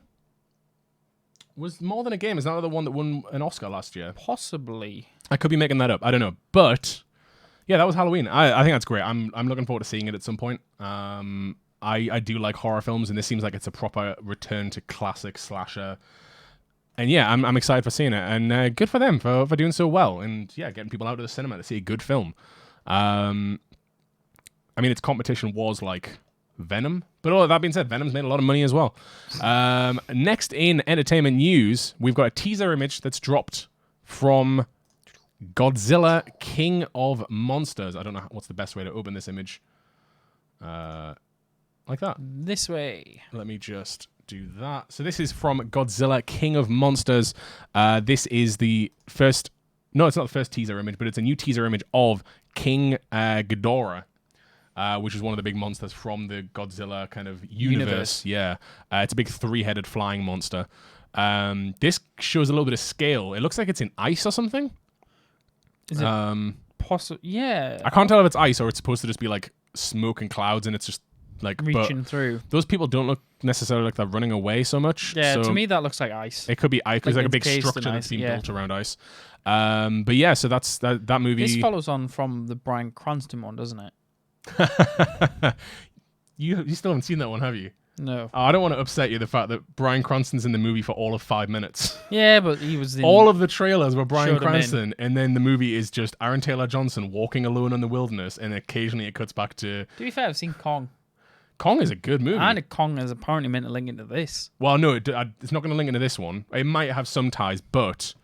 so Godzilla King of Monsters comes out on the 31st of May 2019. Godzilla versus Kong comes out in it's all the same 2020. universe, That's though, it. That's isn't what it? they're setting it up. Yeah. So then So this it's the this monster is universe. this is the sequel to the Godzilla movie, and then we're gonna get a Godzilla versus Kong movie, which is gonna be next. So Kong might make an appearance in this. We don't know, but he's definitely gonna be in his own film. I feel like they'll save it. They'll save the face off for its own thing. I think if they show him in this, it'll take away from the next film. Yeah, possibly. It would be like Iron Man showing up in the first Thor movie, or like the first Captain America movie in some capacity, and then it would be like, oh, so when they meet in the Avengers movie, it's not as much of a big deal. But no, that is exciting. It's all one word. I really enjoyed Kong Skull Island, and I didn't hate Godzilla. It was all right. It felt like it focused too much on Aaron Taylor Johnson wandering around with the military unit rather than focusing on the big boy monster. that we But were there to wasn't it see. that this was a whole big deal? Like, if they didn't do it right, Godzilla was essentially dead to the Western world. It's essentially, and it seems like they've done it a bit. Yeah, because they didn't give them a chance to use any of the like in the first Godzilla. I remember reading that they wouldn't give them rights to use any of the monsters because they didn't want them to soil the Godzilla name. So then they did that abomination that was that Godzilla movie. They did that, and then they were like, right, yeah, you've done it right. Yeah. Do Kong Skull Island next, and then they've went, Kong was great. Here's your monsters. They also had a phenomenal cast for Kong, I think. Like, when you look at the people that are in that movie, like, half of them are in the MCU, which I just think is interesting as hell. Maybe that's what it is. Maybe it's the day jobs of all the superheroes. That's what because it had Nick Fury, it had Captain Marvel, it had Loki. Yeah. John C. Reilly was obviously in it as well. Is Jack Black in it? Or am I...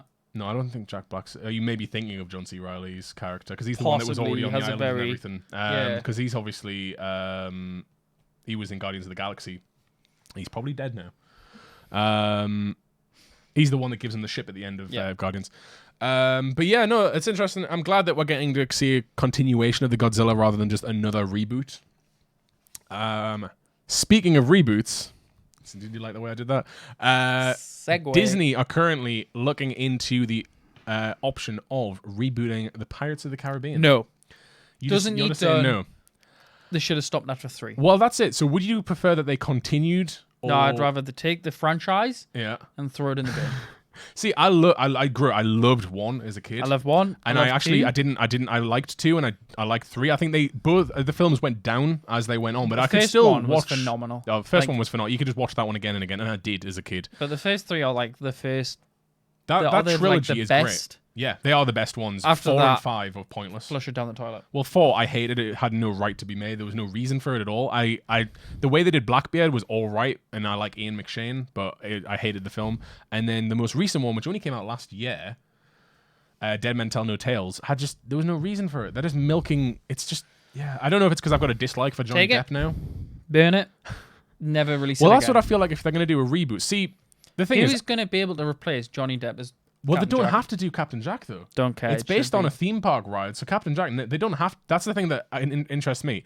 I love the world and the lore and the mythos behind it all. I love the idea that's just of pirates. Well, it is, but then they've taken it in this really interesting way. The way that they portrayed like Davy Jones and the Kraken and Tell you what, don't all this do stuff in the world. The shitty version that they turned it into. Mm-hmm. Just go like old mythological. Well, I don't want to see a pirates. retelling of the Curse of the Black Pearl, but having a world where stuff like that exists and then go tell an entirely different story. Sort of that like a interests me. medieval pirates. Yeah. Imagine taking it down that route. Well, I mean, it's apparently they've got Rhett Reese and Paul Wernick on to write, which are great writing partners, most famously known as the writers of Zombieland 1 and 2, which 2 is obviously not out yet, and they also wrote Deadpool 1 and 2, so they definitely know how to do an R-rated kind of action piece. I'm curious to see how they're going to do a family movie, because that's what Pirates is at heart. It's a family action adventure. So I'm curious to see how they're going to go with that, unless they just go, okay, we're going to do a hard R Pirates movie now. I don't know. You know what I would like to see? I would like to see a Pirates connected universe. Do you want to know who I think would play a pirate? Who's that? Sacha Baron Cohen. Why? Because he just... The man can play anything, though. Yeah, but if you think about it, it fits straight into his hand. I could see him doing that. I could see him doing a Jack Sparrow sort of thing as well. No, that's who I would picture him as. I would picture him as the lead funky, kooky pirate. I don't think we need another Jack Sparrow. That's the thing I hated the most about it, is how I love Jack Sparrow in 1, and even in 2 it was all right, but I feel like they steered far... They realized the kids loved the kooky zaniness of him, and they steered far too much into that, and that's what put me off.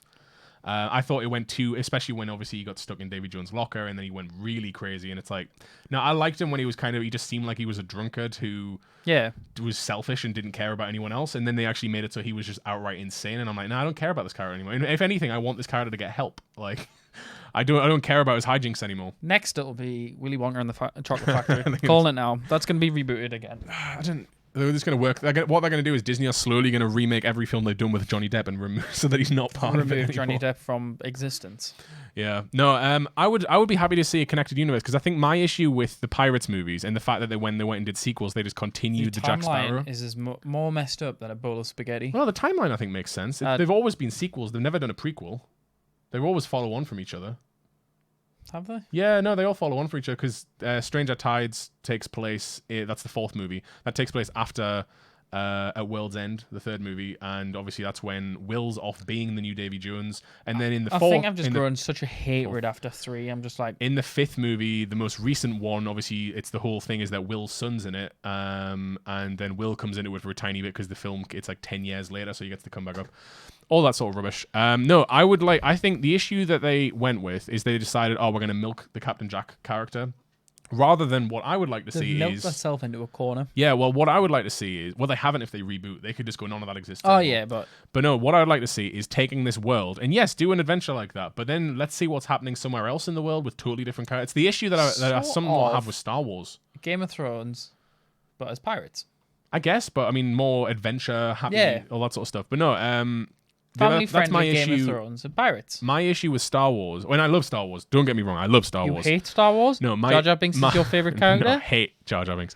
No, my issue with Star. We're not going to go full into Star Wars, but my issue with it is that it's all obviously just the Skywalker story. But and even when they've done the spin-offs, no, we're getting it. We'll get to that. But even when they've done the spin-offs, Rogue One was essentially just a little prequel to the Skywalker storyline. It set up how Leia got the plans, and then Solo is just setting up how Han becomes the character that is in the Skywalker story. I want to see the other, and they are trying to do that now. They're trying to set that up. They're going to do they were talking about a new series of movies by Rian Johnson. Now they're doing the TV series with The Mandalorian, directed by Jon Favreau. Yeah. So now they're going in the right direction. They obviously realize the fans don't need to always see what's happening with like Luke, Leia, Han, everyone. I know they've killed most of those characters now, but spoilers. They nonetheless we can see what's going on. Well, there's still a Skywalker going on because I mean technically it's in Kylo's blood anyway. Yeah, partly.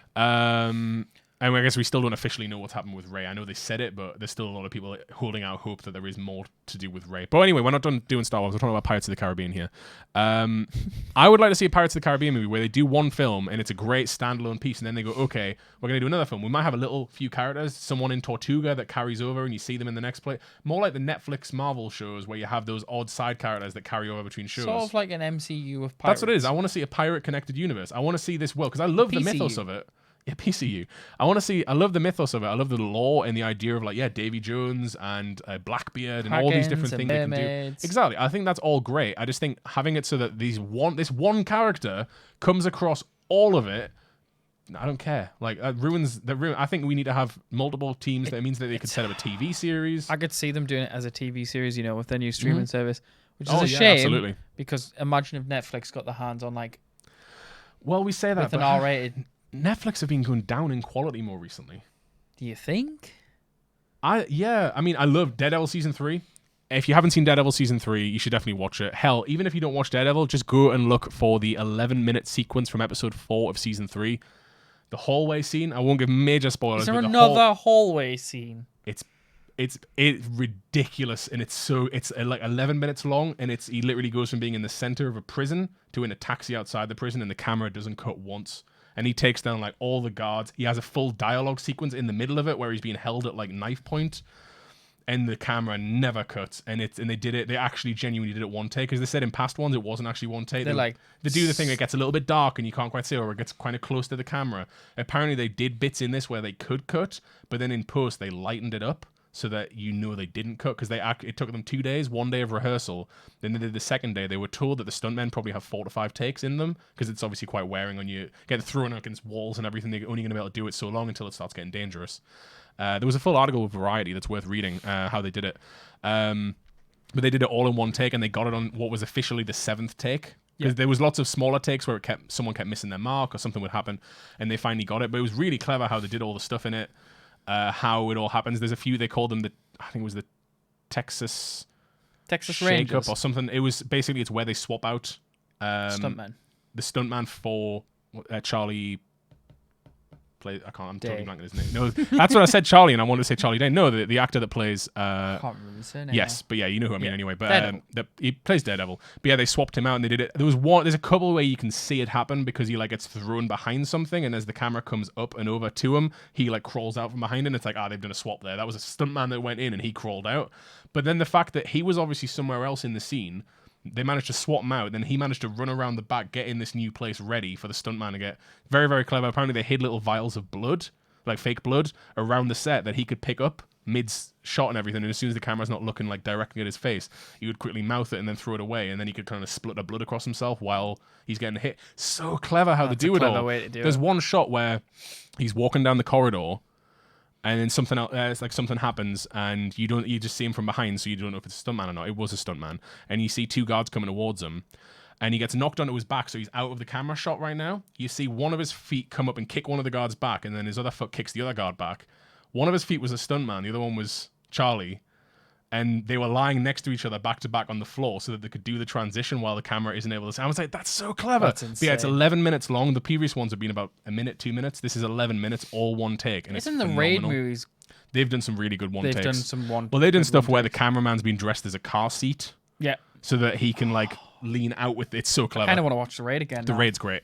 But anyway, I've talked about Daredevil now. But yeah, I feel like that's great content. But I feel like Netflix, in certain regards, it used to be this thing that you held in such high regard of like what Netflix quality was. I still think it holds that high regard. Maybe how not much of the Netflix original do you watch? Because they do release stuff like every single week, and most of it's crap. That's what I mean. Is that it used to be that Netflix meant everything's amazing. Yeah. But now they release new films like at least once to twice a month. And as The much as films I'd love them to be Beast of No Nation, but they're not. Like, because that was a phenomenal movie. Was that what it was called? Yeah. Beast of No Nation was the Idris Elba one. Yeah. Yeah, I feel like I love Netflix stuff, but I feel Haunted Hill's been getting a lot of it's very reviews. good. I've not watched all of it, but Making the Murderer in season 2, another phenomenal one that everybody raves that about. That is very good. That is a Netflix original. Yeah. No, there is. I'm not saying that everything's bad, but I feel like I still think it holds that higher jewel. I just think now that they're sprinkling that Netflix original logo, they're putting on everything. It's hard to decipher what is actually in-house. That's Netflix, my issue. Like Daredevil to what is in-house, like external Netflix. Let's call them internal Netflix originals and external. Internal is the likes of Daredevil, Making a Murderer, House on the Haunted Hill. External, Riverdale. Can't remember the others now. Well, they've got lots because I get people at work who will be like, I've been watching this new Netflix original. Like I was watching like Black Lightning, and I'm like, that's not Netflix original. Or Riverdale, it's not Netflix original. It's like, it's because in the UK, Netflix buy the rights up, so they get the distribution rights over here, so then they list it. So like The Good Place is listed as a Netflix original. That's an NBC show. Yeah. And the other ones are CW shows, but we get, and usually I think the telltale sign of Netflix original, not in every case, because they have done shows like the Joel McHale one that was weekly. 9 times out of 10, if it's a Netflix original, it all comes out at once. If it comes out weekly, it's probably because it's being broadcast somewhere else in the world. But they did it. Was the first one they did that? Was that Breaking Bad? Was Netflix the one that grabbed that in the final season? Wasn't it? It was on Netflix like the next day every time. And the Good Place does that now. Another show I recommend anyone checking out. Speaking of Netflix, this leads me in. I did put these in a block. These segues. I did put these in a block. As I sit and organize this. Maybe sometime we'll do like a little behind the scenes of how we get organized for this show. I just set you up. That's all it is.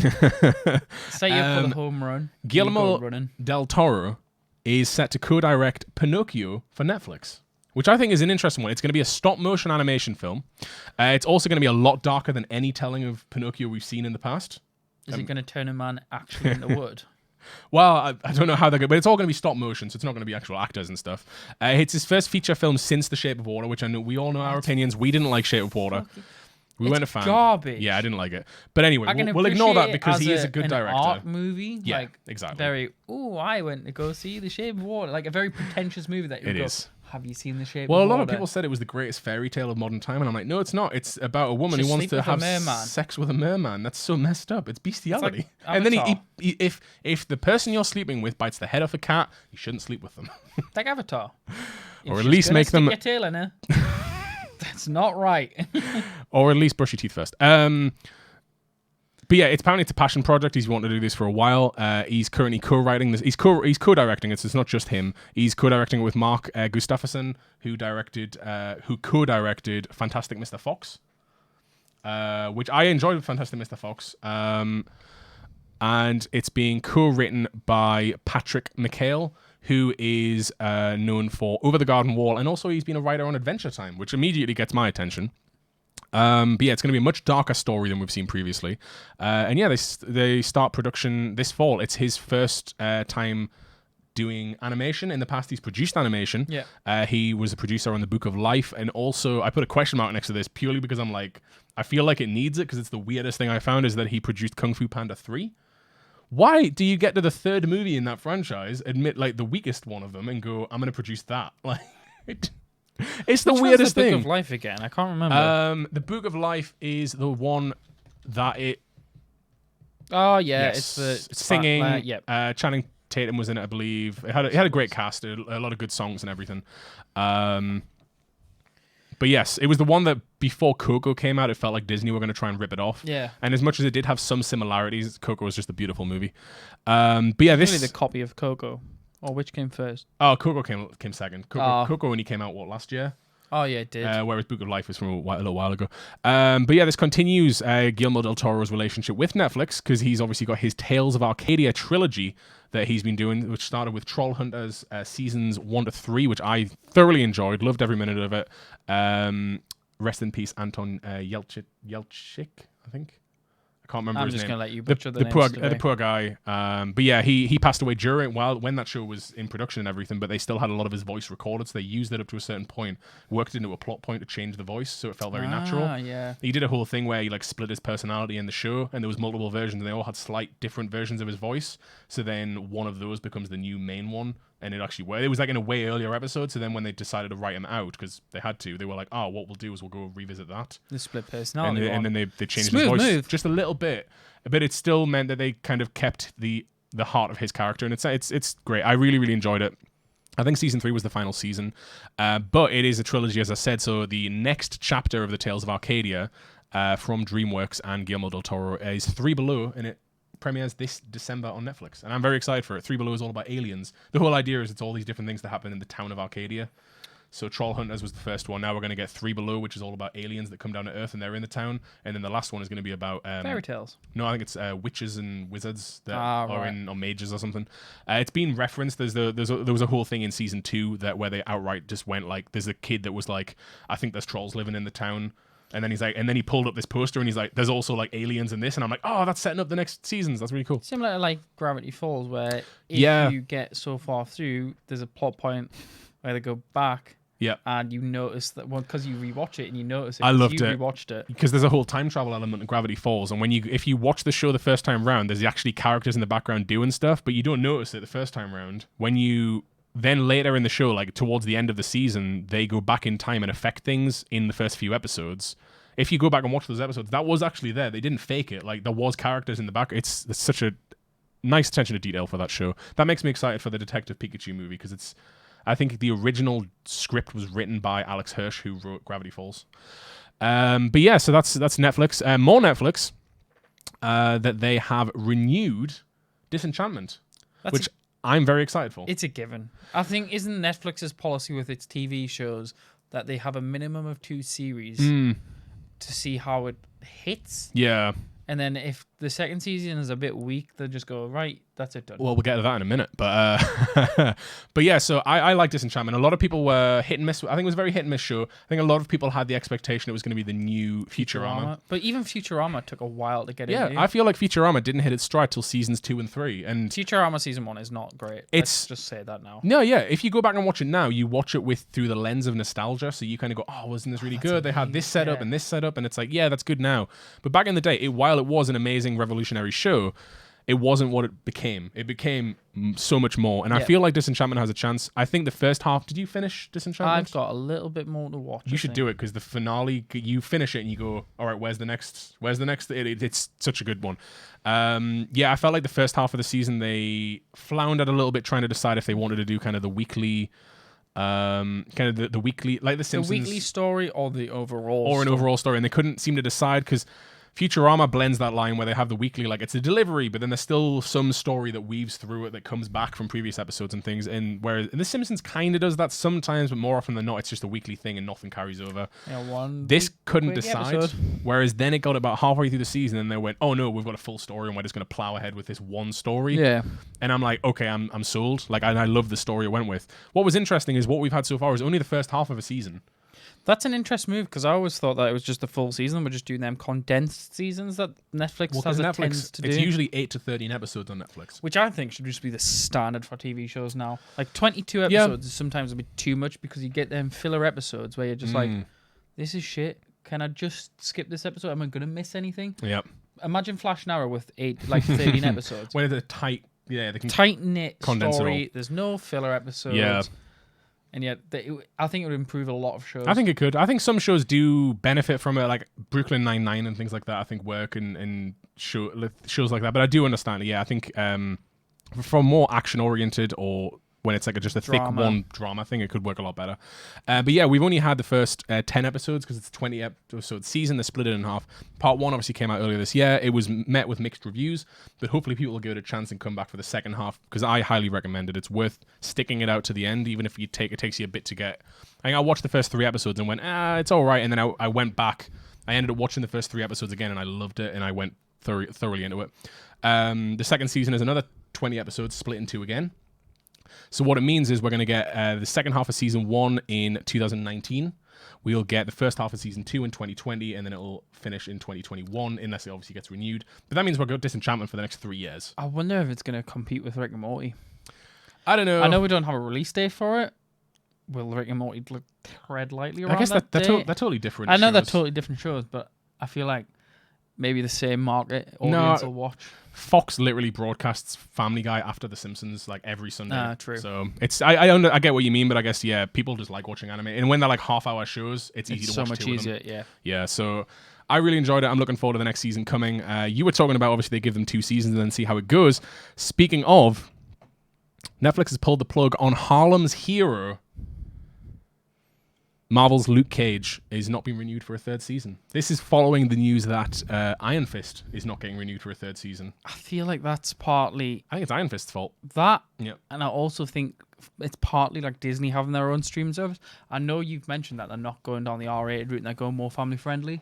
Yeah. But I feel like they could very easily do a buddy cop drama Well, that's the big rumor is that they could do Heroes for Hire. That is one of the routes it could go. And that could go down the more like family-friendly bit, like maybe not goes R-rated. Well, not so much that, because I think if they want to do R-rated, they own like 70% of Hulu. So the big theory is they're going to put all those shows on Hulu. Yeah. So they can keep all of their R-rated stuff over there and keep all of their family-friendly PG-13 stuff on their own service. I don't know why they don't just separate it out. I mean, I think Netflix has got child filters. You can set up a child account and they only have access to child stuff. They I don't know why they don't just... I expect the reason for it is so that they can sell the entire service to parents and but if you think everything's safe.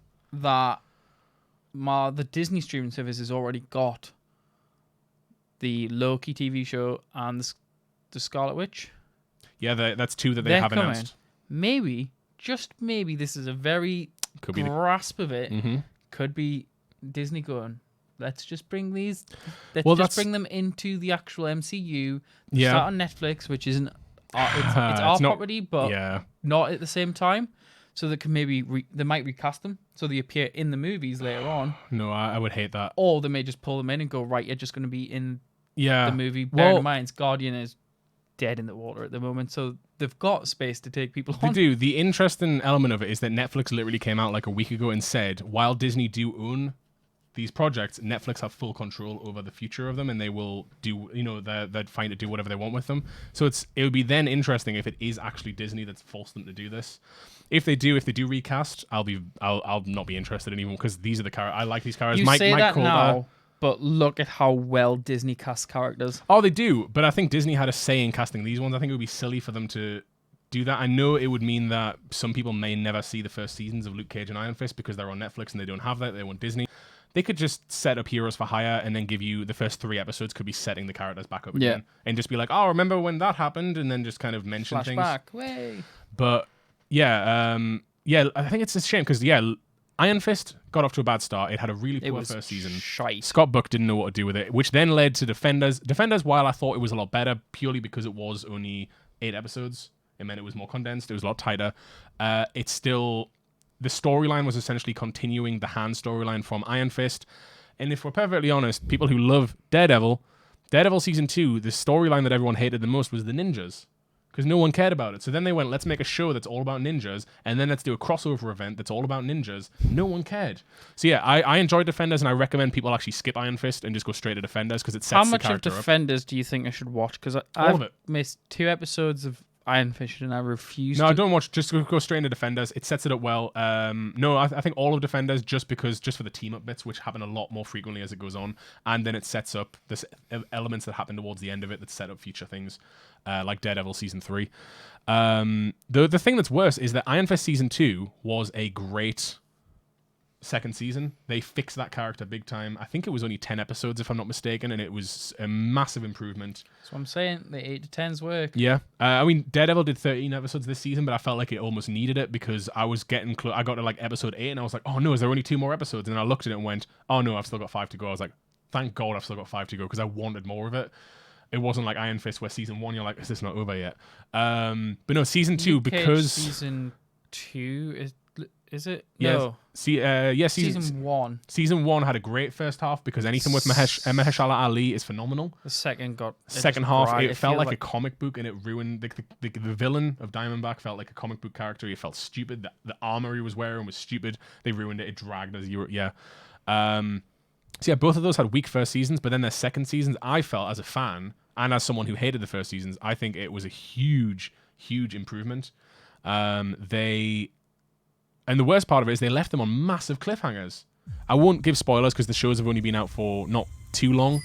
But season 2 of Iron Fist ends on a huge cliffhanger. Like the fact that the character isn't the same as he is. I don't want to give major spoilers. Basically, Iron Fist isn't what you think anymore by the end of season 2. Right. And Luke Cage, this one came out a little further back. Luke Cage is essentially a mob boss by the end of season 2. He's a totally different character. He's essentially the new Mahershala Ali's character. Like they completely redo Luke Cage. He essentially becomes the thing that he has been fighting against all this time, which was a phenomenal ending because you're like, oh my God, like how were they going to fix this? And then they cancelled it. It's one to keep an eye on. I think there's 2 options. Like Disney will either carry it on their own streaming and go do their own service thing, and do their own thing. Because then we might actually get crossovers with this is the thing that Disney streaming service could bring in the TV characters and the big actors to even if they don't bring them into the movies, it could at least go the other way. We could have Tony Stark rock up for just one tiny little sequence. I feel like some of the main Avengers could break them TV shows. Iron Man could fly into Jessica Jones and just do the Purple Man. You could shoot him with a blaster from. Well, no, because the second he gets anywhere near him, the Purple Man just goes stop. You could shoot him from a blaster with a blaster. Hawkeye could take him out from about 4 blocks. They could, away. but that starts breaking the show anyway. Because in that you kind of go, why didn't they just get a sniper rifle and kill the Purple Man? Very true. So yeah, why didn't they use a gun in Harry Potter? Exactly, and we're not going down that rabbit hole. But yeah, I don't know. I would be interested to see if they start doing crossovers that way. But other than that, I think the only other option is that Netflix are either going to do Heroes for Hire, or this is just coming towards the end of Netflix doing these. If we see a cancellation of Daredevil season 3, then season 4, we'll definitely Punisher know. season 2. Well, Punisher season 2 comes out the start next year. That's already been filmed. And Jessica Jones season 3 is already in production right now. That comes out next year. That's the last 2 they currently have in production. We will see where it goes from here. Maybe they get new IPs? No, because Disney will not give them any new ones. Well, maybe the only thing they could do now is if they do their own heroes, like in Netflix, just go full original on it. I wonder if it'll also free up space for Netflix to do more of what we deem as like Netflix quality in-house. Well, they don't do anything else like that sort of stuff right now, like that sort of action. I guess House of Cards got cancelled because the last season comes out in a few weeks. Yep, that got cancelled, so that's freeing up a lot of budget. Yep. These get that's 2 more shows that's cancelled. They've got The Witcher on the way. I did forget. I forgot all about that with Henry Cavill. Yeah. Okay. Yeah. That's gonna be. That's gonna be good. That's gonna be amazing. That's gonna be good. Yeah. Anyway, I'm getting off track here. So yeah, we've got Jessica Jones season 3 still coming, and Punisher season 2. Both of those are gonna be next year. But something that's coming out, I believe it's this year, but the first official trailer drop for it is Bird Box. Now, I thought this one was interesting because I have read the book Bird Box. Is it just a man? I have already seen this trailer. I think I watched it and then went, "Oh, I'll put this on the show." So you haven't seen this. This is your first. No, we want your first impressions. Well, I'd read the book, so I was immediately interested. Because the book, when I watched Quiet Place, they have a lot of similarities. You tell me. Tell me. Let's knock this on, and let's watch Bird Box. It's quiet.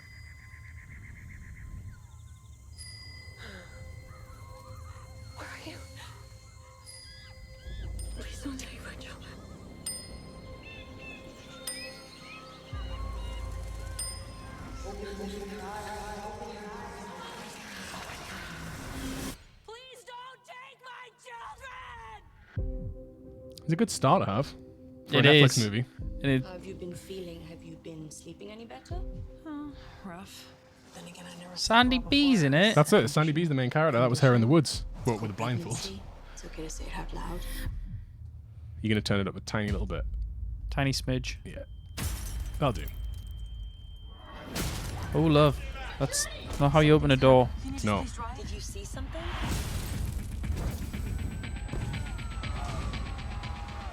I'm interested.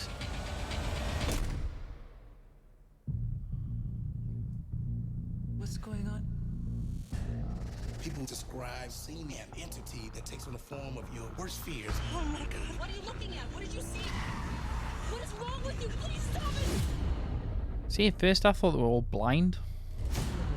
Well, it's because if you see the thing, you're fucked. Yeah, I can see the similarities to the Quiet Place. But it's with vision rather than sound. Made has been for them. Is that who I think it was? Not sure. Depends on who you think it was. Mashal Ali? No, I don't think it's him. No. You meant the John Malkovich, yeah? Yeah. Sandy B.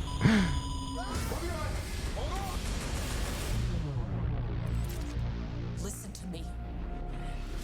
We are I love going on the trip now. that when It's writing going that, they to were be like, how rough. can we make parking sensors scary? If you hear something in the woods, you tell me. If you hear something in the water, you tell me. Would you row a boat blindfolded? If you need to get across there. No circumstance are you allowed to take off your blindfold. Do you hear that? The creatures. That's how you shoot your kids.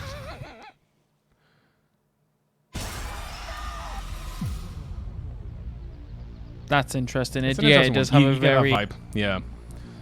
Ooh, BD Wong's in it. Yeah, it's good cast. Oh, BD Wong's Everywhere. amazing. He could be anything though. BD Wong's a chameleon when it comes to roles. You've just got to watch. He is the monster. You just got to watch Mr. Robot to experience that. So Or TLDR it. TLDR, there is a creature that basically, in the book, if I remember rightly, it comes from the earth. It's like a primeval being, and it takes the form of your worst fears and drives you to, like, just So insanity. can it see you Yeah. all the time? Yeah. So covering your yeah. eyes doesn't make it disappear. Yeah, no, it can come to you. So why the fuck are they blindfolding themselves? Then they don't know Because where if it they is. see it, they're dead. So it's protecting themselves. So it's sort of like the thing in Harry Potter. I guess, yeah, that sort of thing. The Bogart? That's it. See, you got that. It is. It's the Bogart. Yeah, it is that kind of thing. Except, yeah, it's hunting people, and obviously they're all dying. But yeah, the movie looks like it's changed a lot of elements of the book, but I'm still interested. It's different. The book was a very, very tense book. I don't know if it's on Audible. You should give it a search. Anyone that wants to. I think I can imagine it being a good audiobook because it's very, very tense to read. I think translating that to film is more difficult because they're obviously in the book you're left with your own imagination to kind of come up with this stuff, whereas in here they're having to actually show it, which is difficult. Yeah. I think the only way to do the book justice is if the entire film was shown with a blindfold on. It was first person with a blindfold. So it's going on. to be like when they're in this house, they're safe because everything's boarded Well, up. you see in the car they've like blacked yeah. out the windows and stuff. Yeah, so long as the thing can't get in and you can't see it, you're fine. But that's the big deal, and that's why they've got the little bells because they're having to walk around with blindfolds on, and they're ringing the bell so they can hear each other, and so she can keep tabs on them. Have they all got developed bat senses? So no. I mean, I imagine after a certain amount of time you might. But yeah, I thought it was an interesting one, and that's a new Netflix one as well, so it fit into the theme. So to similarly, you mentioned A Quiet Place. Did you It felt see like it. that they want to do a second one? Well, John Krasinski's currently writing the Yeah. script. Yeah, If you've not seen A Quiet Place, it is good. I'm glad you finish finally this watched it. podcast, turn off all devices, shut your doors and windows, and just watch that movie. Do yourself a favor and watch that movie. And in quiet. It is phenomenal. It's a movie that you finish watching it and you realize like how loud everything is around you, because you're like, oh my god, like everything's really noisy all the time. Because watching the film, I had moments where I'd catch it was obviously silence, and I'd catch myself being like, I'm breathing really loud. Like, this is a really quiet movie. A monster's gonna get us. Yeah, I loved Quiet Place. I think a lot of people love Quiet Place. That's why it's going to be. It hasn't done award season yet, has it? But it will. This coming award season will be its award season. But it's really good. A lot of like them weird like indie. They're doing the big sequel. AAA celeb names to it. I'll be intrigued to see how they do it. The rumor that's come out right now is it's going to be an entirely different family. It won't be like following the same one, because otherwise it wouldn't make any sense. I don't want to give any spoilers, but yeah, it wouldn't make any sense. But yeah, so that was Bird Box. I don't know if it said when it's coming out at the end of the trailer. No. So it's coming soon. Oh, December 21st, 2018. Perfect. It pulled it across there. Perfect. Next thing up, we've only got a couple of things left in entertainment update. This one is totally different, not Netflix related. I just thought it was an interesting one. Terry Rozier. I hope I'm saying his name right. He is probably best known as one of the co-writers on Pirates of the Caribbean. He doesn't get any say in anything anymore. He is lesser known as one of the co-writers of the original Disney's Aladdin, the animated one. Who wrote it? Well, he was one of the writers. I know he was one of the writers. Well, I mean, if you're going all the way back, you're talking about like Arabian Nights, like we're talking about the original story. But no, he was one of the writers. It was him and a couple of his writing partners wrote the film. It wasn't written by any. I don't think you'd recognize. No, he was one of the writers of it. He's not very happy about the new Aladdin movie that's coming out. Why? Because he feels that he should get some form of compensation, because they're outright using lines that him and his writing partners wrote. Like in the trailer, the only bit of dialogue you get. Well, that's the thing. That is the thing, that Disney do own the script. I think it's an interesting one. That's why I thought I'd add it into the article to discuss. I agree with you. Disney owns. I think if you write a script, the company that makes the movie, they own it. You get paid for your job. You go home. I think the thing that makes this interesting. A big payout as well. Like, well, I don't think writers. I think it depends. I think it. So once I finish this, I've got a bit that relates to it. Okay. So the way I think it works is that you write something. Yeah. And then they go, right, do you want paid upfront cash, or do you want a percentage of all this profits? Not usually with writers. That's often with stars. Right. And directors can get it as well, and that's usually depending on how good an agent you've got. I know there's been some people. I think Emma Watson did it for Beauty and the Beast, I want to say. And that was one of those ones where she did it and she took whatever percentage, and God, she's a smart girl. Like, because that movie made bank. What would you do? Would you every time someone offers you, would you take the cash or would you take the percentage? Depends on what the cash is. If I'm Robert Downey Jr. and they're giving us like $80 million to be in the next Avengers movie, I think I just take the cash. But if they're going, I'll give you 5% of whatever it makes at box office, I'd take it depends on what. They're normally going to give you what, 2 to 5%. It's usually it's a low percent, but obviously if it's out of however many millions the movie makes, it's a lot of money. But then you could also be in a film that doesn't do very well and you get a crap payout compared to if you got full pay. So I think you'd have to pick and choose across projects, but for stuff like Beauty and the Beast, that was a smart choice. But no, I thought the interesting one is that previously, after he finished his work on the original Aladdin, on top of obviously his actual pay, his compensation in that regard, they also give him a Disneyland lifetime pass.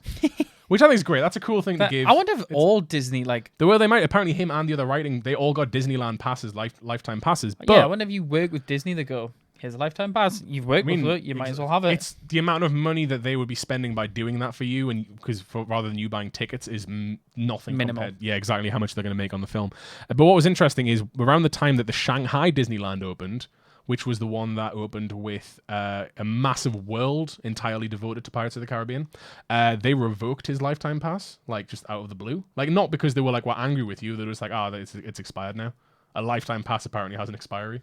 So now I can see why I'm like, if it was only on Twitter that he was like kicking up a foot, and it wasn't really, he was just voicing his opinion that he feels that if they're literally going to use the lines he wrote all that time ago, because he wrote this for a different film, they're now making another film and using his same lines again, and he's getting no recognition or compensation. I bet he'll be in the credits somewhere. I think that's the issue, is that it would have to be through like the Screenwriters Guild, and he's not going to be in the credits. It's this whole issue.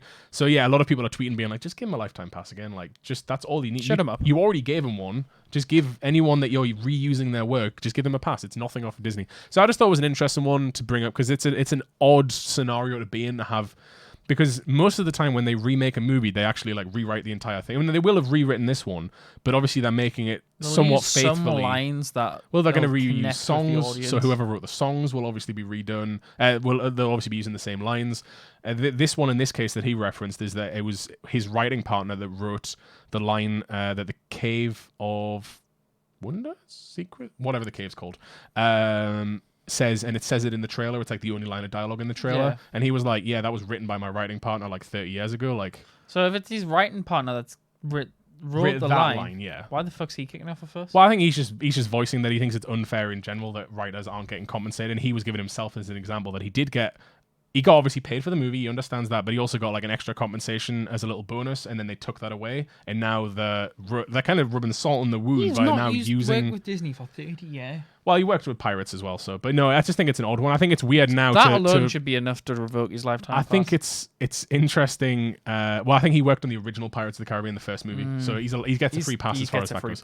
Then. No, I think what's interesting is that he still has worked with Disney more recently, and now he's complaining about Disney on Twitter. He's cut. He's going to be gone. Like, has he not seen what happened to James Gunn? You can't say anything. I mean, James Gunn wasn't complaining on Twitter. His tweets were about other stuff like 10 years ago. But Disney don't like people tweeting stuff. Yeah, Like, he's gonna be cut. yeah. So yeah, he's going to be gone. By his lifetime pass. To Yep. connect to that, Mhm. this is going back a good couple of months now. Okay. I think it's when the Witcher series got announced for Netflix. Yeah. The original Witcher author Yes, I remember seeing was this. kicking off a huge stink about The Witcher 3 and also the Netflix series He wants money. because he wants money. But what it turned out is that the CD Projekt Red, Mhm. when they first started making the Witcher games, was like, right, here's money. Mhm. Do you want this money or do you want shares in the profit? And he was like, no, I don't want anything. Yeah. He outright refused that offer, and in turn, it also boosted his sales of the books. Yeah. But now he's turned around and was like, I want compensation. Like, no, you asshat. You've had this offer and you refused it because I think his words were, it's not going to take off video games or lame or something to them extent. I think it went to court, and I think last month a judge threw it out. Good, And went, because it's he's an rubbish. absolute asshat. Yeah, He got it's money stupid. offered. He got money or percentage offered. Yep. And he was like, nah, video games aren't going to take this That forward. was what it It's was, going to yeah. fail. And now who's laughing? Exactly. So yeah, and I feel like he's going to get some money from the Netflix one surely, because the Netflix one is based on the books rather than the games. I think it all, like, I don't know. I think CD Projekt Red might have a hand in, like, I think they've got some hand they in may it. have rights to it or something. But I don't the- entirely know the workaround. I think but, I think he is getting something from the series, because the series is based on the books rather than the games. But I think he also complained that people went and got his books and it wasn't the right audience. Like, That was he did complain about that He became a best-selling author of the Yeah. New York Times because of that. Why are you complaining? This is extra publicity. He for doesn't you. like gamers, and I think it's an odd thing to complain about. He's being made somewhat wealthy, I imagine, from games. gamers, and he's complaining about gamers. It's a weird one. The last bit of news that we have. News. What is this? I've got loads of. Oh, I added. Haven't reorganized them properly. No, ignore all those. They were all added from my iPad and they never got synced until I've just turned it on now. That's really weird. Okay, these are all stuff. We'll just ignore all those. It's all rubbish. But yeah, the Joker movie, which I think we've talked about like every week so far that we've done the Pretty SnatchyBuckles much. weekly update, has cast their Bruce Wayne and Alfred Pennyworth. Which is just, that's cool. That I guess, yeah, that's confirmation they're going to be in the film. We already knew that Thomas Wayne was going to be in the film because originally it was going to be played by, I've just totally blanked on his name. He's from The Departed, and he plays Trump on SNL every week. Alex Baldwin. Thank you. Yeah, he was Alec. Alec. Yeah, he was going to play. Normally I'm terrible with names. This show is making me better at remembering people's names. Because No. Really Normally bad. you go, do you know who this is? Oh, And I I'm see what like, you mean. Yeah. no. Yeah. Can I see a picture? But yeah, you got that one. You got, so yeah, Alec Baldwin. He was originally going to play Thomas Wayne, but then he randomly stepped out of the project and someone else took over. But yeah, so they've now cast Dante Pereira Olsen to play a young Bruce Wayne and Douglas Hodge to play Alfred Pennyworth. Pereira Olsen has previously worked with Joaquin Phoenix in You Were Never Really Here.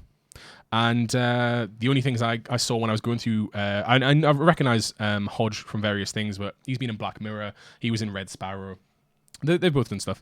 But yeah, they've now been cast in the film, which I thought was interesting. They're definitely I always think it's interesting when they're this far into shooting when they actually announce casting. Yeah. So it's always an interesting I one. feel like they're going to start appearing on set, so nobody wants it to be spoiled. Yeah. But yeah, I think that is, like I said, there was loads of stuff down there, but most of it's gaming. Most of it we've We've either covered or it's too dated at this point. Yeah. But yeah, so to round out the entertainment update, ladies and gentlemen, we have the entertainment releases for the next week between now and the next SnatchyBuckles weekly update next Thursday. This Friday, I've separated them out this week. So we've got UK releases first. This Friday, 26th of October.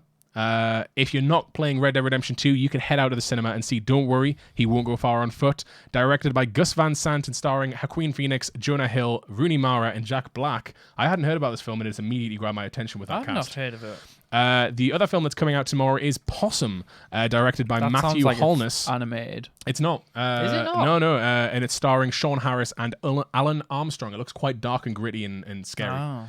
But yeah, they both come out tomorrow in the UK, and on Wednesday the 31st next week, you can catch Slaughterhouse Rules, directed by Crispian Mills, starring Asa Butterfield, Finn Cole, Michael Sheen, Nick Frost, and Simon Pegg. Is it part of the Cornetto? It's not, but it's the fact it's got Nick Frost and Simon Pegg immediately makes me interested, because I haven't seen them in a film together since the Cornetto film. Yeah. They've been in films separately, but no, that's exciting, because I love them in Paul, and that wasn't a Cornetto one. Yeah, true. So, but no, yeah, I'm interested in seeing it anyway, even though it did steal the Red Dead Redemption font. But yeah, Because we covered that last we week. did. We covered that last week that it stole it. Your keen eye. If you're in the US, the releases you have to look forward to this Friday, 26th of October, is Hunter Killer. We mentioned this came out in the UK last week, directed by Martin Campbell, starring Gerard Butler, Common, Billy Bob Thornton, and Gary Oldman. You could go see the remake of Suspiria. So that's a good horror one for Halloween, directed by Luca Guadagnino. I'm going to butcher names. Guadagnino. I do apologize. I'm butchering his name. Starring Dakota Johnson, Tilda Swinton, and Chloe Moretz. I wasn't a fan of the original, but we'll see with the new one. I like the cast. Johnny English Strikes Again is landing in the US. It came out earlier this month. I imagine it's probably going to be a popcorn family kids movie. It's not getting good reviews. It's hitting low. Yeah, it's hitting the low 40s. It is, but I mean, so is Venom, and people went to see that one. So, but yeah, that drops tomorrow, Friday, 26th, in the US, directed by David Kerr, starring, obviously, Rowan Atkinson, Ben Miller, and Miranda Hennessy.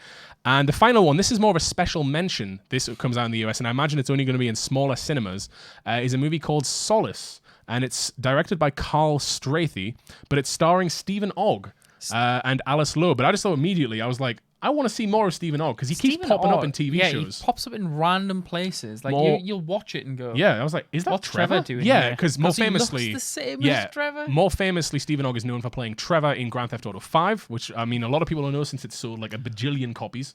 Imagine if he appears in Red Dead Redemption 2. Well, because it would work, because it would just look like he's playing Westworld. Because yeah, he's been in Westworld. Westworld season 2, he had a way he was in the show even more. He's in Walking Dead. He's in Walking Dead, and I'm sure there's another one he's popped up in. Is he not in Lethal Weapon? He might have popped up in that. Yeah. Lethal Weapon, that's such a damn... I started watching this season, and I actually really like Sean William Scott in it. Do you say I continue? Because I know that what happens. I don't know. Well, yeah, you know that that Riggs is gone and Sean William Scott's taken. And it's not a recast, it's a new character altogether. Yeah, I know. But then have you seen the new why. news as well? No. Oh, yeah. I saw why, because originally it was that the guy was an asshole and he was really angry, and then it turned out that it was actually Damon Wayans was kind of an asshole and basically... he forced him out of the show. I hadn't seen that. I know why, like how he's out in the show. Yeah. Well, so you already know how it happens and everything. Yeah. But yeah, now Damon Wayans is leaving.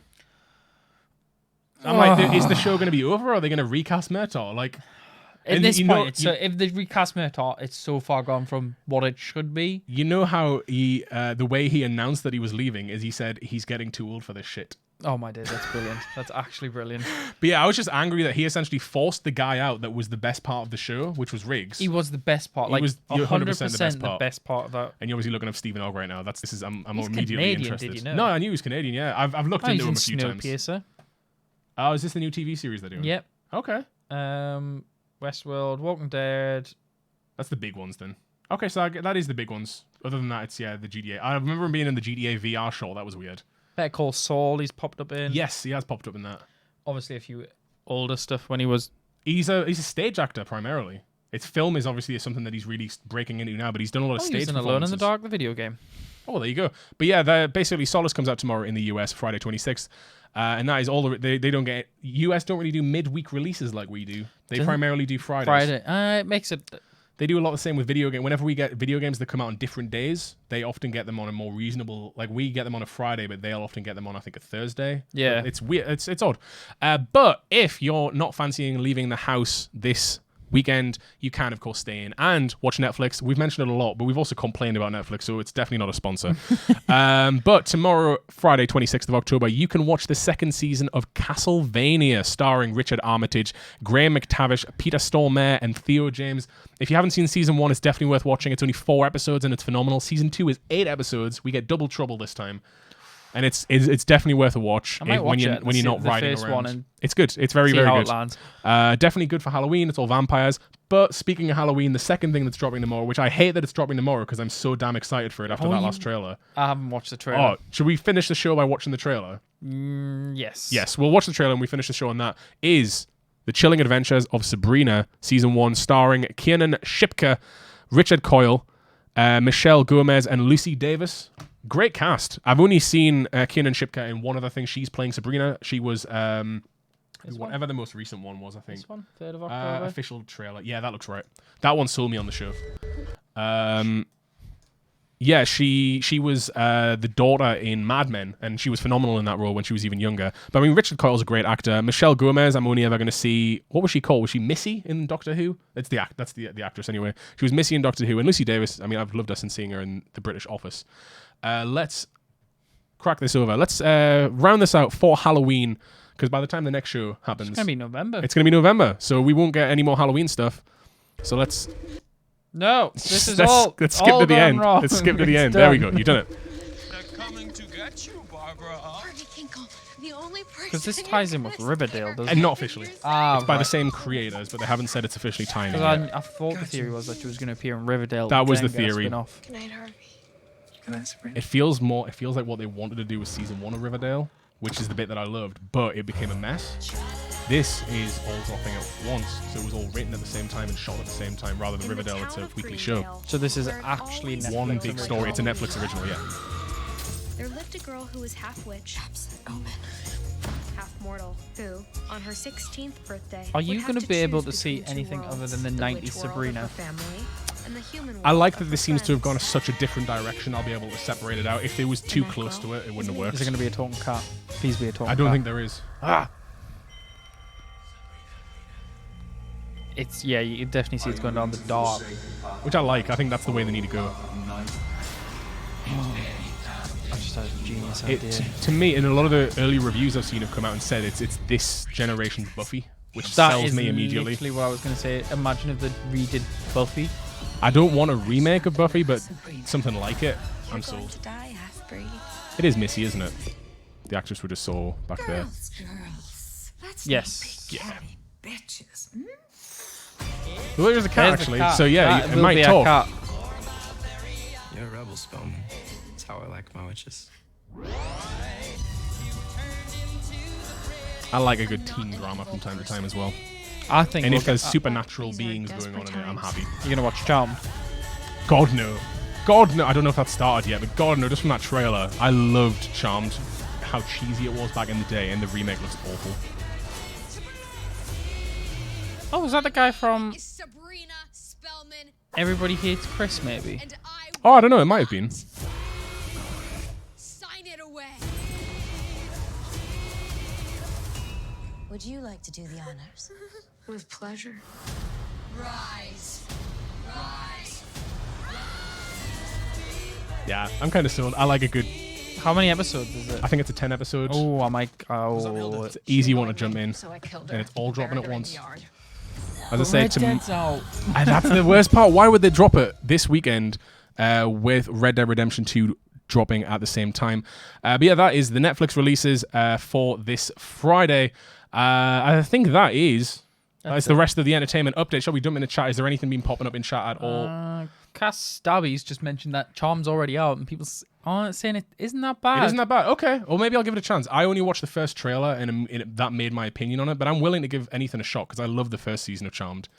Other than No, the that, first season. Sorry, I love the original Charmed. I should say, as much as it fell off in later seasons and that sort of stuff. In the trailer, the trailer was bad. Yeah, the trailer was bad. It just looked like they'd forgotten what Charmed was about. But no, I'll give it a go. Yeah, if it's saying that people are saying it's not too bad, I will give it a go. What are you checking? I was saying if it was the man from Everybody Loves Chris. Him? Possibly. Van Helsing series. I have not watched the Van Helsing series. It is not. It would have been one of his most famous things. I have not watched the Van Helsing series. Is it something that you would recommend? Cast Stabby in chat here on Twitch. Remember, guys, if you're watching this on YouTube or listening via podcast, you can head on over to twitch.tv/SnatchyBuckles and join the conversation live while we record the show. And we appreciate it. While you're doing the last bits and pieces. Ninja was upset when he said ninjas. Oh, when I was complaining about ninjas being the worst part of Daredevil Season 2 and other Netflix MCU shows. I do apologize, Ninja, in chat. But yeah, I think that is towards the end of the show. I've got to highly recommend to Van Helsing. I will check that out when I'm not playing Red Dead Redemption 2. Tonight, though, it is currently 9:15 here in the UK. So in less than 3 hours, Red Dead Redemption 2. 45 minutes. Can you tell Adam's excited? I'm going to be streaming it from midnight. I'll be starting just before midnight, getting ready, because obviously we'll have the day one patch to drop as well, which is, as we went before, it's 3.3 gig on PlayStation 4, 3.2 gig on Xbox One. Is that the right way around, or was it the other way? Might be the other way. 2.4 on PlayStation. Wait, that's different numbers entirely. What did you say, 3.4? We've got the info right in front of us. Why don't I just pull this up? I was trying to... It's the bigger one on PS4. Is it the bigger one on PS4? Okay. 3.3 and 3.3 and 3.2. I think I got it right. But yes, just a reminder to anyone watching, you can, of course, head on over to snatchybuckles.com/audible and claim your 50% off 3 months of Audible. It's great. We've mentioned quite a few books. They're things that you could definitely check out. Pet Cemetery, check out The Martian, stuff like that. You get three free books over the 3 months that you can subscribe. It's £3.99 to subscribe for 3 months, and then you can just cancel it after that if you want. But if you use our link, snatchybuckles.com/audible, or just if you're watching live on Twitch, head a little bit further down. And you'll see that little picture. You'll see the picture. It stands out. It looks like an ad. But yeah, again, if you listen to this on podcast or on youtube.com/SnatchyBuckles, thank you so much for checking us out there. But if you head on over to twitch.tv/SnatchyBuckles, you can follow, you can subscribe and support the show, become a Buccaneer. You get a little badge and chat, you get a little emote to throw around, and you get our heartfelt thanks. Have we had any actual notifications over this stream? Anything to mention? Nothing, but we got plenty of new followers. We appreciate all the followers that have been coming in over the course of the stream, and we hope we'll see you for the next Snatchy Buckles weekly update. As I said, I'll be back tonight with Red Dead Redemption. 2 hours 45 minutes. 2 hours 45 minutes. I'll be back, and you can head on over to the Discord to chat about anything you want, but especially the hype for Red Dead Redemption as we're about to hop on that train. Because myself and you're going to be streaming. I'm going to be having it on in the background. I was going to say, you're going to be in chat. I'm about to go home and set up my setup so I have... You don't have to move for the next day. It's on my PC. That's it. It's on my That's PC, and then I've got Well, that's what I'm going to have, because I'm going to be streaming from right here. I'm going to have my 3 monitors. One of them's going to be Red Dead, and I'm going to have Discord and Twitch open. Do it. Yeah, you should. We're going to be about for a good chunk of the morning here in the UK, and then I'll be sleeping, and then I'll be back continuing riding through the West as Arthur Morgan. But yeah, I think that's it. That's it. That is the show. It's time to round it out. It is very much time to round it out. So I'm going to knock in the outro music. You don't have to do anything. It should just be playing now. Yes. I was making sure. But yes, thank you very much to everyone that joined us live and followed or subbed or anything like that. We will catch you in the next update. And have a great week, everybody. Enjoy the release of Red Dead Redemption 2. Race to be the best cowboy. That's it. Catch you guys later. See you later. Bye.